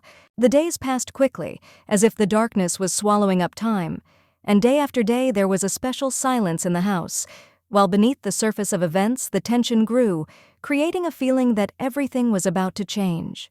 With each new dance lesson, Kendia became more confident in her movements, her grace and dexterity developed, and it was already noticeable how she was learning to feel the music, gradually merging with its rhythm. Riley patiently helped the girl master the rules of etiquette, teaching her table manners. Every word of his was like an instruction, and her desire to learn and improve added sincerity to this process. They also did not forget about collecting things, carefully collecting everything that could be useful to them on the road. Each item was carefully selected so as not to forget anything important that could be useful on the further journey. Cristo froze, holding the box with the decoration in his hand, looking at it thoughtfully. His gaze focused, as if this small object contained some deep meaning that he was trying to understand or appreciate. Soon the day came when they had to leave the mansion and go to the event, and the atmosphere of farewell was filled with a strange combination of excitement and anticipation, because every step now led them into the unknown. Kendia said goodbye to the butler, her voice quiet but filled with gratitude, while her fiancé was already boarding the carriage, preparing for the journey ahead, while the feelings of farewell were mixed with the hope of a quick meeting.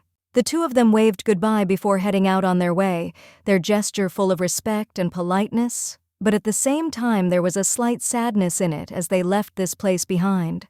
The carriage set off, the wheels pumping on the soft road, and the butler, standing at the door of the mansion, looked after them, his gaze filled not only with farewell, but also with quiet sadness from the fact that this was, perhaps, the last moment of their meeting. The carriage drove through the forest, the nature around filled the air with freshness, and the road, winding among the trees, led along green expanses where the horses pulling the cart brought them closer to their next destination with each step. Kendia took a big bite of food with pleasure, her face expressing true pleasure as she devoured the juicy sandwich, forgetting about everything in the world and enjoying the moment of simple pleasure.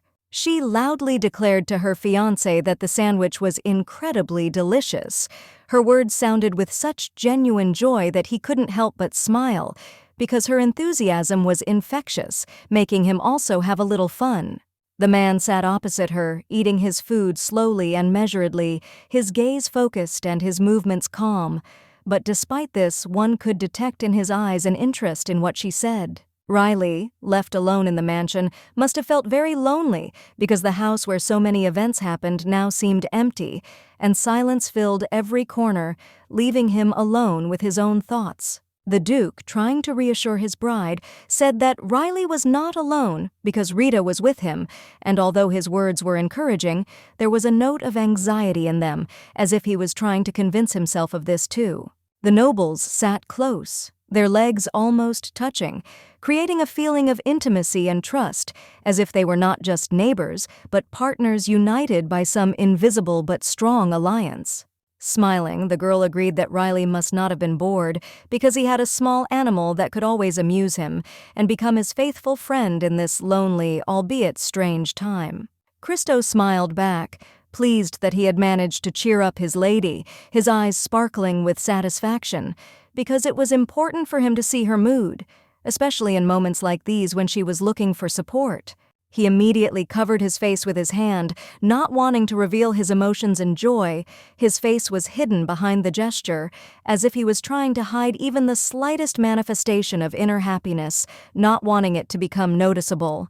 Tall trees rushed past, and the horse, as if sensing the fleetingness of time, rode quickly, carrying the carriage forward along the forest path, leaving behind only a trail of dust and the noisy sound of hooves that merged with the silence around. Looking out the window, Kendia couldn't help but notice how beautiful the weather was outside. Clear skies, warm sunshine, and a gentle breeze created an atmosphere of peace that seemed to invite one to enjoy the moment. Since they still had a long way to go to the palace, the noblewoman suggested that her fiancé sleep a little, knowing that a long journey could tire them out, and a short rest along the way would help conserve strength for the upcoming events. Half an hour later, Kendia herself did not notice how she fell asleep in the transport. Her body relaxed, her eyes closed, and she sank into a light, peaceful sleep, carried away into a world of dreams among the warm atmosphere of the carriage. The man watched his beloved from the side, worried that she might suddenly tilt her head too much in her sleep, and was afraid that this could lead to some unpleasant consequences because her comfort was important to him. Getting up from his seat with the basket in his hands, he decided to move closer to her to be close, and thus provide her with additional peace of mind. His caring attention did not go unnoticed. Now Christo sat next to his bride, who was dozing. Her breathing was even and calm, and he watched her sleep with a smile, feeling his heart fill with warmth and a slight excitement from the closeness. When the beauty's head rested on the guy's strong shoulder, he shuddered with embarrassment, feeling her weight and warmth, which created an invisible but tangible closeness between them, making his heart beat faster. The aristocrat, after a little hesitation, decided to let her lie on top of him, and they continued on their way, moving in silence, where every moment was filled with new meaning, and his decision reflected care and respect for her. When Kendia woke up, she began to blink rapidly, trying to come to her senses, as if she was just now realizing where she was, and her thoughts were a little confused, not yet having time to return to reality after the dream. Suddenly, her mouth opened wide, realizing that she was sitting next to the Duke, who, like her, was dozing, and she felt mixed feelings: surprise, embarrassment, and a slight warmth from the fact that he was nearby. Finally, they arrived in the capital. The aristocrats were walking the streets enjoying the luxury of the city, while the market was in a lively atmosphere. Everything around was filled with the joy and splendor characteristic of the capital. Christo also woke up, blinking from the movement of the carriage, his eyes trying to get used to the bright light and new sounds, and his body still remembered the rest, but his attention quickly returned to what was happening around him. The children held balloons, running through the streets with joyful smiles, and their parents watched them happily. It was clear that a holiday was happening in the city, and the whole atmosphere was filled with fun and a light mood. Leaning against the carriage window, Kendia watched the passers-by, her gaze smoothly gliding along the streets, where life was in full swing at its usual pace, and she curiously studied every movement, every detail along the way. The companion explained that everyone was looking at them like that because of the imperial family crest that was on their carriage, attracting the attention of everyone around as a symbol of power and prestige, radiating grandeur and importance. It turned out that their trip had been organized by the emperor himself, and the transport they were riding on slowly rolled along the streets, attracting the admiring glances of the townspeople, who could not help but notice this majestic procession. Kendia placed her hand on the window and asked where they were going to spend the night, feeling a little uneasy about the unfamiliar place they were about to reach and not knowing what to expect on this new stage of the journey. Turning his gaze to her, the Duke replied that they would be staying in the ruling family's castle the entire time, and his words were confident and calm, as if it were something completely natural for him. The young couple paused at the entrance to the palace, their steps slowing as they both stopped for a moment, breathing in the air filled with the grandeur and history of the place, realizing that their journey had come to an important moment. A bouquet of roses in a vase stood on a nightstand. Its bright petals were a luxurious accent in the interior, filling the room with a delicate aroma and elegance, creating an atmosphere of coziness and nobility. The long staircase led upward, many steps as if inviting them to new heights, promising new events and opportunities, and each step felt like an important approach to the next stage of their journey.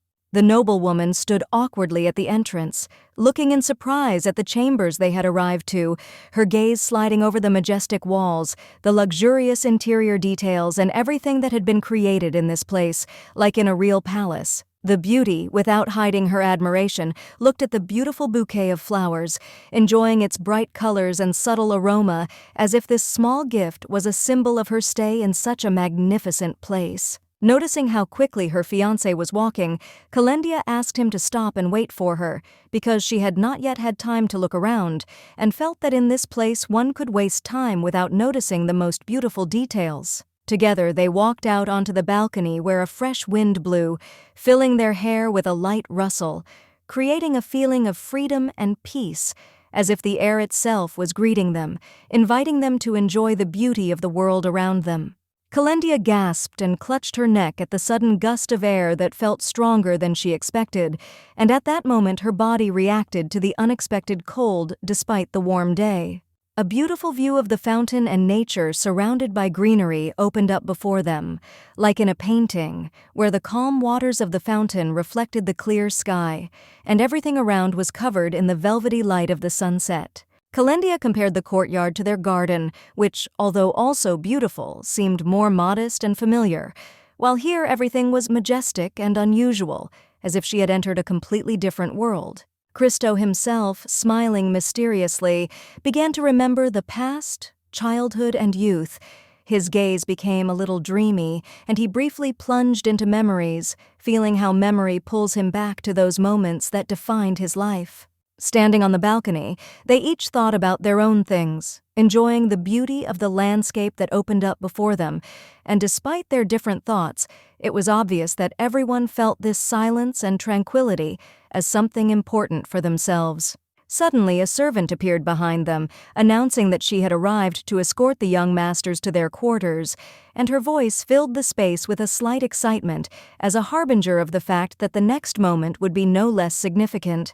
Their shared bedroom turned out to be large, with one soft bed on which one could feel coziness and warmth, but this detail only increased the unusualness of the situation, creating a feeling of discomfort for both. The young couple froze. The girl stood embarrassed, and the guy stood angrily and shyly in front of one of the beds, not knowing how to react to such a strange surprise, which put them in an awkward position. Cristo rushed to curse at the servant boy, asking why there was only one bed, his voice filled with rage and his eyes shining with indignation, while the servant looked completely stunned. The man was literally burning with anger, his face was red, and there was a strong sense of dissatisfaction in his actions, as if it were a personal insult that had forced him to act with such force. He grabbed the servant by the collar and lifted him into the air, threatening that if he did not receive an answer, the consequences would be unpleasant for him, and there was a threat in his voice that made the servant twitch with fear. It turned out that all this was a trick of the cunning prince, who was thus trying to bring the duke and the lady together, arranging an unexpected incident in order to bring them to a new stage in their relationship and achieve his personal goals. Then Kendia suddenly spoke up, saying that they needed another room. Her words sounded confident, but there was a slight wariness to them, as if she was trying to avoid awkwardness. The guy raised his hands and began to apologize, saying that there were no free rooms. His face expressed sincere regret, and he was clearly at a loss, trying to find a way out of an unpleasant situation. Almost growling, the Duke ordered the boy to bring the heir to the throne here immediately. His voice was full of authority and determination, and there was a threat in it that this misunderstanding would not be left unattended. With her hands sadly folded in front of her, Kendia thought of how sorry she felt for the poor servant who had fallen victim to this clever game, and her sympathy pierced her heart despite the whole situation. She grabbed her husband's shirt tightly with her hand and pulled it towards her, feeling his gaze move in surprise to her impatient face. Immediately, Cristo turned towards his gorgeous bride to understand what exactly she wanted to tell him, because her gaze was hiding some important hint. Smiling, Kendia tried to convince the charming, handsome man that she didn't really mind sleeping in the same room with him, despite all her shyness. Smiling happily, she added that she was very happy to share the same bed with him, despite the unpredictability of the situation, which caused the groom to smile quietly. Then, with a slight bow of her head, she leaned towards the servant and expressed her gratitude for the room provided, thereby sparing him from the groom's anger that might flare up. The boy, feeling relieved, began to cry. mentally thanking his savior, who had truly shown concern and indulgence towards his experiences. The servant bowed with reverence and respect before leaving, hiding behind his gesture his concern for the owners and their peace in this unpredictable world. Kendia, waving goodbye, expressed her gratitude for the support, fully aware that her actions had already contributed to the overall atmosphere of this situation. Suddenly, a man's hand shyly pulled at the hem of her dress, unable to hide his excitement, while everything around began to seem a little more tense. The Duke, flushed as a tomato, not knowing how to react to the situation, reminded the lady of her words about them sleeping together, feeling his embarrassment turning into anxiety, and his heart beating faster with excitement. The man froze in front of this beautiful lady, his gaze could not tear itself away, and at the same time he tried to calm his restless heart, which was beating incessantly in his chest, not giving him peace. The girl, realizing what the guy meant, smiled slightly and raised her finger up, as if confirming his thoughts and reassuring him, letting him know that everything would be fine and there was no reason to worry. Kendia said in a comforting and gentle tone that there was also a sofa here, so there was no need to worry about a place to sleep, as a solution could always be found, and the night's rest would be comfortable and carefree. Covering his face with his hands, the man calmed down a little, but still felt internal tension. Despite this, deep down he was ready to spend the night next to his beloved, and this thought brought him comfort.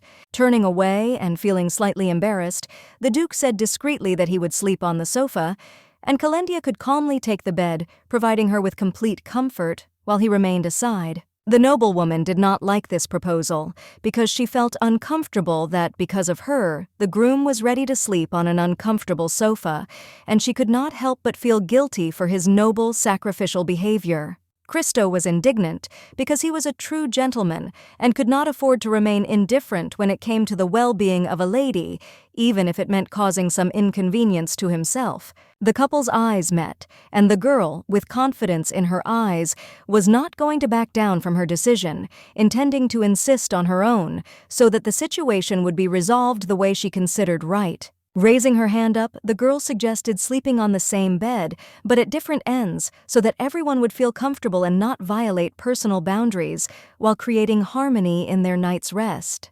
The bed was large enough for both of them to fit together, each in their own corner, but still close together, creating a feeling of comfort and security. Unable to resist the girl's stubbornness any longer, Cristo agreed with a slight sigh, realizing that sometimes it was necessary to compromise in order to maintain harmony in a relationship. Night fell, and the castle sank into silence, falling asleep in its usual rhythm until a moment of peace and serenity came within its walls, which is so necessary for rest. The lady was getting ready for bed, already dressed in her nightgown, when suddenly her thoughts returned to her suitcases, and she remembered that she needed to take care of her things before she fell asleep. She sat down next to her bag, starting to arrange and unpack it, with a slight impatience, because things should be in their places so that everything would be in order before bed. The lady's mouth dropped open and her eyes were swollen with shock. She had not expected such a turn of events and was shocked, not knowing how to react to what was happening in front of her. Kendia froze in surprise when she opened the suitcase and saw its contents. Curled up in a ball, sleeping comfortably, her pet, who had somehow ended up inside, adding a funny surprise to her evening. Hearing the scream, Cristo entered the room, worried, and immediately asked his beloved what happened, ready to provide support and understand what could have caused her concern. The noblewoman silently pointed to the animal, which, as it turned out, had gotten into the bag and gone with them, which surprised and at the same time made her feel awkward about the unexpected incident. Kendia sighed heavily, shook her head guiltily, and apologized to her future husband, admitting that she had not been keeping an eye on her pet and had not noticed him hiding in her bag. Cristo, looking at her with understanding, gently replied that they would take care of the little animal because they could not leave him, especially in such a situation, and had to take care of him. Kendia smiled, feeling relieved and grateful that Cristo had not become upset or angry, but had instead been patient and willing to solve the problem. As the lady bent down to pet the animal, her hand was suddenly stopped by a man's palm, gently but firmly placed on her wrist, as if warning her against something.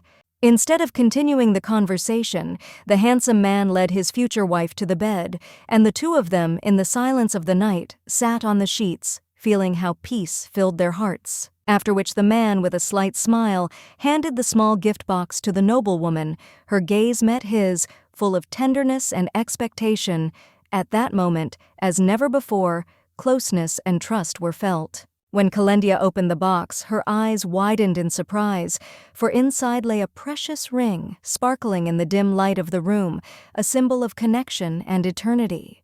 Kendia froze in surprise when she learned that this decoration had been passed down in the Duke's family from generation to generation, becoming a legacy that only strengthened her impression each time.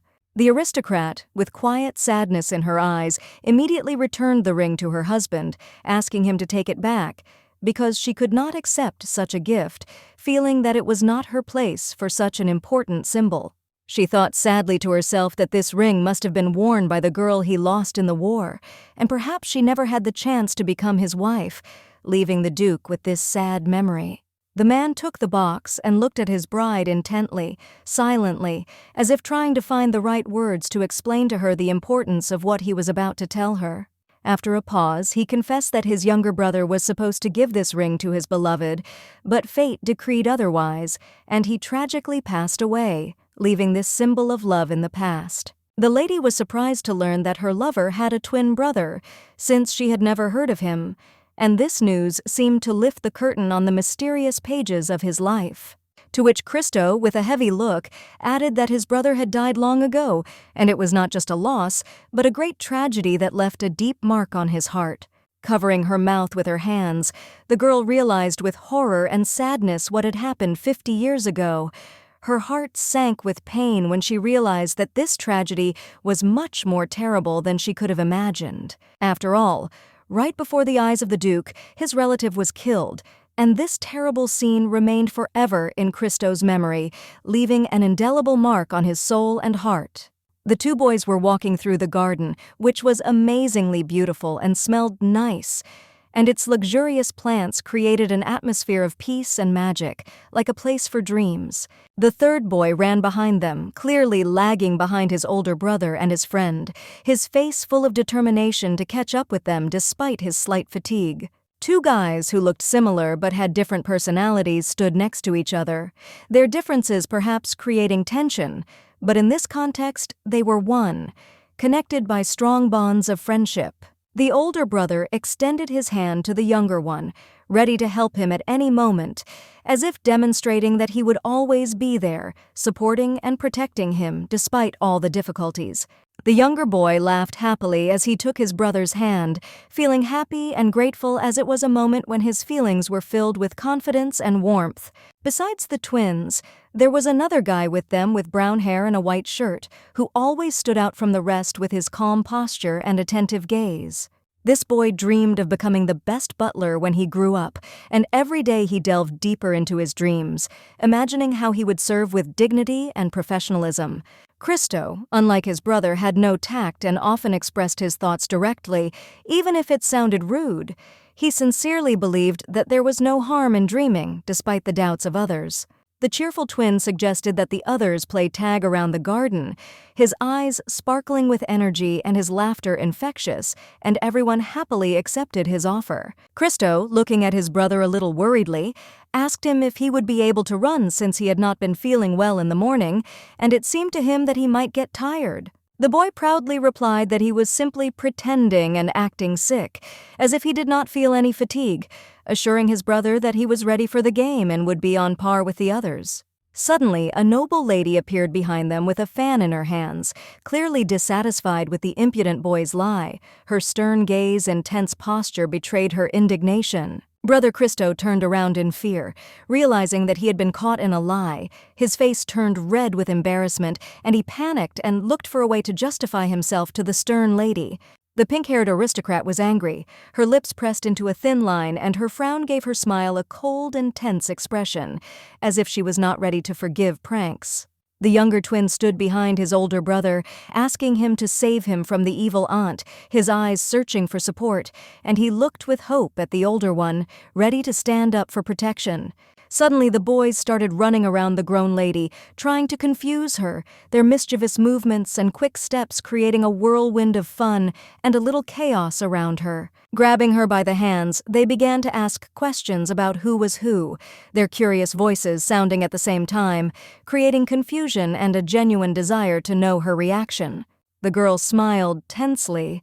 Her eyes remained cold, and it was obvious that she was not happy with such pranks of children. Her face reflected slight irritation hidden behind a polite smile. As a result, the lady decided to punish two boys at once who, laughing and throwing dust into the air, began to run away from the evil aunt, trying to avoid her stern gaze, but also realizing that punishment was inevitable. The head of the family, smiling tenderly, watched his family. His eyes were full of love and pride for his children, and in his soul there was peace, knowing that his loved ones were happy. The woman hugged her children, not knowing that this happiness would soon disappear, that in the future they would face trials that would change their lives forever. Several years later, the grown-up boys stood at the graves of their parents, each of them feeling the emptiness and invisible heaviness, standing in front of the place that left an indelible mark on their hearts. It was raining, and they could hardly hold back their tears, which mixed with the raindrops, feeling how the bitterness of loss engulfed their souls, despite all their efforts to hold back. One of the twins was sheltering the other from the rain, who stood without an umbrella, offering his shoulder as a shield from the raindrops, determinedly protecting him as they once protected each other. The younger one reassured the older one, saying that everything would be fine and that he was ready to become the head of the family, assuring him that at least in this matter he could be a support and hope for both of them. Since then, Cristo has decided to become stronger by practicing fencing daily to be prepared for any difficulties in life, to protect his family, and not to repeat the tragic experience of loss. And at the age of 18, Cristo became the youngest general in history. His achievements became a real sensation, and his name went down in history as a symbol of strength and courage. Cristo fought and won. His fame spread throughout the country, and he became known not only as a warrior, but also as a leader who could inspire his soldiers to victory. Newspapers began to write about him as an invincible hero, admiring his strategic genius and incredible bravery, and his face became increasingly recognizable. And the younger twin was happy for his brother's successes. With each new achievement, with each victorious battle, he became more and more proud of him, reading articles and burning with this excitement. He was always softer and more loyal, smiled more often and was kind, not hiding his affection for his brother, despite all the cruelty of the surrounding world. And yet, 7 years later, tragedy struck. The war began, and in the midst of the fighting, the unimaginable happened. A fatal mistake was made in the flow of events. The men killed his brother before Cristo's eyes, confusing the two twins in the confusion of battle, and he didn't have time to understand what had happened until he felt the cold blow of reality. People fought, fire and blood intertwined, the atmosphere of war consumed everything around, leaving only the memory of tragic loss and a bitter emptiness in Cristo's heart. One of the boys shouted loudly, warning that something irreparable had happened, and they had confused the older twin with the younger, realizing that the mistake had cost the life of the most precious person. Driven by hatred and anger, Cristo killed everyone indiscriminately with fury, as if not realizing the consequences of his actions, only wanting to avenge the death of his younger brother. The slowly dying twin smiled, despite the unbearable pain, trying to somehow calm his brother, who was losing his mind from rage and despair, forgetting about the true price of revenge. As a result, Cristo was doomed to suffer and hate himself for being born a twin and for not being able to protect the one he always considered his other half.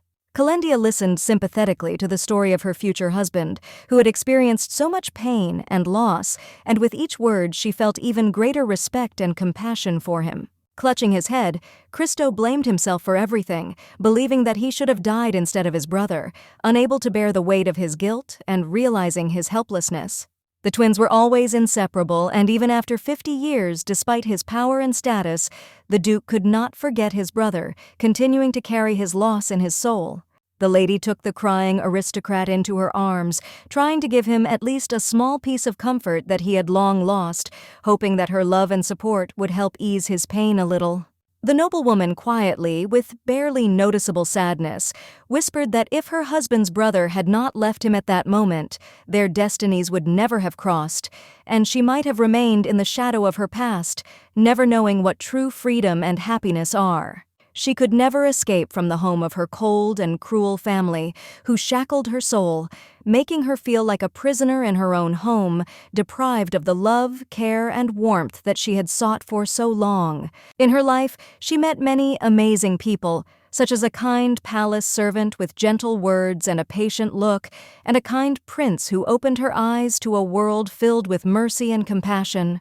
With a sincere and happy smile on her face, Kendia admitted that she was immensely happy that their paths crossed, that meeting him became the turning point in her life that gave her hope for a bright future and true happiness. The man, flushed with excitement, held back the tears that were streaming down his cheeks, and his eyes shone with sincerity and deep love for his wife, who stood before him. Suddenly, he remembered the box with the ring that was lying next to him on the table, reminding him of an important moment that was supposed to be decisive in their lives. With a slight outstretched hand, the boy carefully reached for the box, knowing that this ring was a symbol of their promise and the eternal bond they were about to seal. After Cristo took the ring, he gently placed it on his beloved's finger, feeling his heart fill with happiness and pride for this important step in their relationship.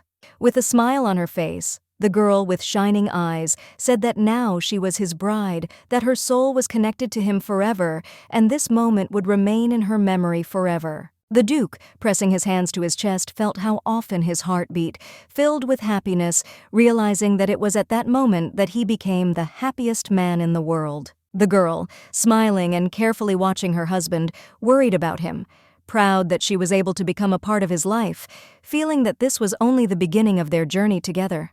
Cristo himself, despite his inner doubts and stubborn denial of his feelings, suddenly realized that perhaps he had actually become seriously ill with this wonderful, irresistible feeling of love. When the boy, having gathered his courage, was about to confess his feelings to the noblewoman, suddenly his face was attacked by a small animal that jumped right on him, depriving him of the opportunity to continue his thought. The man, confused and stunned, fell backwards onto the bed, and the little animal, sitting on his face, continued to move uncontrollably, as if not noticing the discomfort of its owner. The dissatisfied aristocrat, suffering from an awkward position and enduring all the antics of his pet, grimaced and tried to keep himself within the bounds of politeness, although his every gesture expressed irritation. A loud and furious scream echoed throughout the castle, as the owner, hearing the noise, ordered her pet to calm down immediately, hoping that her words would bring the situation back under control. The beautiful noblewoman, sighing with shame, apologized to her husband for the animal's bad behavior, although it was obvious that her pet did not understand at all what he was guilty of. The little animal, despite all this noise and discontent, looked pleased with itself and sat proudly on the man's face, clearly enjoying its role as domestic dictator. The pet, sitting on his owner's lap, radiated contentment, as if he understood that his behavior deserved praise and attention. He purred happily, enjoying the moment. Cristo, closing his eyes from fatigue, quietly said that he did not expect so much attention and mischief from this wild animal, but it seemed to be always ready to surprise. Moreover, the pet was madly attached to his mistress and was ready to protect her at any moment, not paying attention to others, with complete devotion and loyalty. The noblewoman, hugging her pet, felt how his warmth and softness freed her from loneliness. She stroked him tenderly, feeling that with him by her side she was not afraid of either loneliness or worries. The Duke watched his contented wife with a smile, not hiding his joy at how happy she was, and how her presence with this little friend brought her peace and quiet. However, Kendia, having scratched her pet behind the ear, began to gently scold him, explaining that attacking someone without reason is absolutely unacceptable and such actions need to be corrected. The young couple went to bed, each on their own side of the bed sharing space, but each, despite the closeness, was absorbed in their own thoughts and experiences. However, unlike his innocent and calm wife, Cristo could not fall asleep so easily. His eyes remained open, and the tension in his body did not allow him to relax, forcing him to toss and turn in search of peace. Getting out of bed and deciding not to disturb the lady with his anxiety, the man headed to the sofa, believing that it would be better for him to sleep there so as not to disturb her peace, since she was an innocent maiden who did not deserve unnecessary worries. But suddenly, hearing his beautiful wife, still deep in sleep, call tenderly and plaintively for her mother, he froze in place, feeling something alarming grip his heart. Tears began to appear in the eyes of the sleeping beauty, quietly rocking on the pillow, and her face was distorted by the nightmare that seemed to not leave her even in her sleep, leaving traces of fear and pain. The Duke, with sadness in his heart, reflected that since Kendia was an adopted daughter, her parents had gone as quickly as his own, leaving her with a void that was difficult to fill. But despite everything, Kendia grew up to be a smart, kind, and strong woman, capable of coping with any difficulties, and he was proud of what she had become. Taking strands of his wife's hair in his hands, Cristo, kissing them tenderly, made her a promise. Now it was his turn to protect her, to be there and support her in all her endeavors, promising that he would be her support in any storm. The day of the celebration arrived, and the aristocrats gathered in the magnificent hall walked along its spacious corridors, enjoying the festive atmosphere and the grandeur of the event. Isabella, dressed in a new, expensive pink dress, made young gentlemen fall off their feet with admiration and love. Her beauty drove crazy everyone who looked at her. However, the true goal of the vile lady was not these weak, loving hearts, but that mysterious man from the street, whom she had noticed long ago and who attracted her with his mysterious appearance. Turning around, looking around the hall, the maiden realized that this strange stranger, who had interested her so much, had not yet arrived at the ball, which made her heart beat faster in anticipation of the meeting. The girl felt sad when she thought that the mysterious guy who caught her attention might not be mysterious and special at all, but just an ordinary person, not worth her time and worries. Suddenly, in the midst of conversation and noisy anticipation, the announcement of the arrival of Duke Cristo was heard, which immediately attracted the attention of all those present, filling the hall with excitement and curiosity. Using her irresistible beauty, Isabella decided to approach passing men, trying to find out more about the strange aristocrat who seemed so mysterious and inaccessible. The men, unable to resist her charm, blushed and struggled to formulate their thoughts, which only emphasized her power and attractiveness. From their hesitant conversations, the beauty learned that the aristocrat she so passionately wanted to understand already had a wife, which suddenly threw her into slight confusion and made her think about his life. The boys instantly stopped talking when they heard a loud laugh coming from the lady, attracting the attention of everyone in the room as soon as her laughter broke the peace. The lady, covering her mouth with her hand, mockingly called the nobleman's chosen one a very greedy person, making fun of her naivety, as if it were something obvious to everyone except the girl herself. Kendia was something like a white, innocent flower, with such a fragile and pure soul that it could easily be defamed, and this was exactly the kind of sacrifice Isabella was counting on. Isabella, hiding her vile smile behind her fan, hid her true nature, realizing that her manipulations were just beginning, and she would use every chance to achieve her goal. With a smile, full of rage, the girl silently forgave her negligent sister, thinking that she had married the old man not out of love, but solely because of her weakness and stupidity. Meanwhile, Kendia, walking next to her husband towards the entrance to the hall where the important event was taking place, felt her heart beating heavily with excitement, while her hand tightly held Cristo's. She was very worried. Her soul was tormented by fears, because she had to face again the family that once despised and hated her, leaving scars on her heart. Kendia felt a tremor in her heart as she faced the prospect of seeing the family that hated her again, and her emotions grew more intense as long-forgotten memories came alive again. The maiden's blue eyes, full of anger and suffering, sparkled like fire, reflecting all her inner experiences and the pain that her past still left deep scars. Suddenly, hearing her name being spoken, the beauty quickly turned around, and her gaze met an unusual sight that made her heart skip a beat. Before her stood the Duke, who, having dropped to one knee, attracted everyone's attention to himself, thereby causing surprise and admiration among those present in the hall. The man solemnly swore an oath that with the ring he had given her, which became a symbol of their love, he would always protect his wife and stand by her side, no matter what the difficulties. He asked her not to worry about anything, but just to enjoy the ball, filling her heart with warmth and confidence that her life would now be in good hands. Kendia smiled and felt a heavy weight fall from her heart, a feeling of complete support that made her believe in the future and in the strength of their relationship.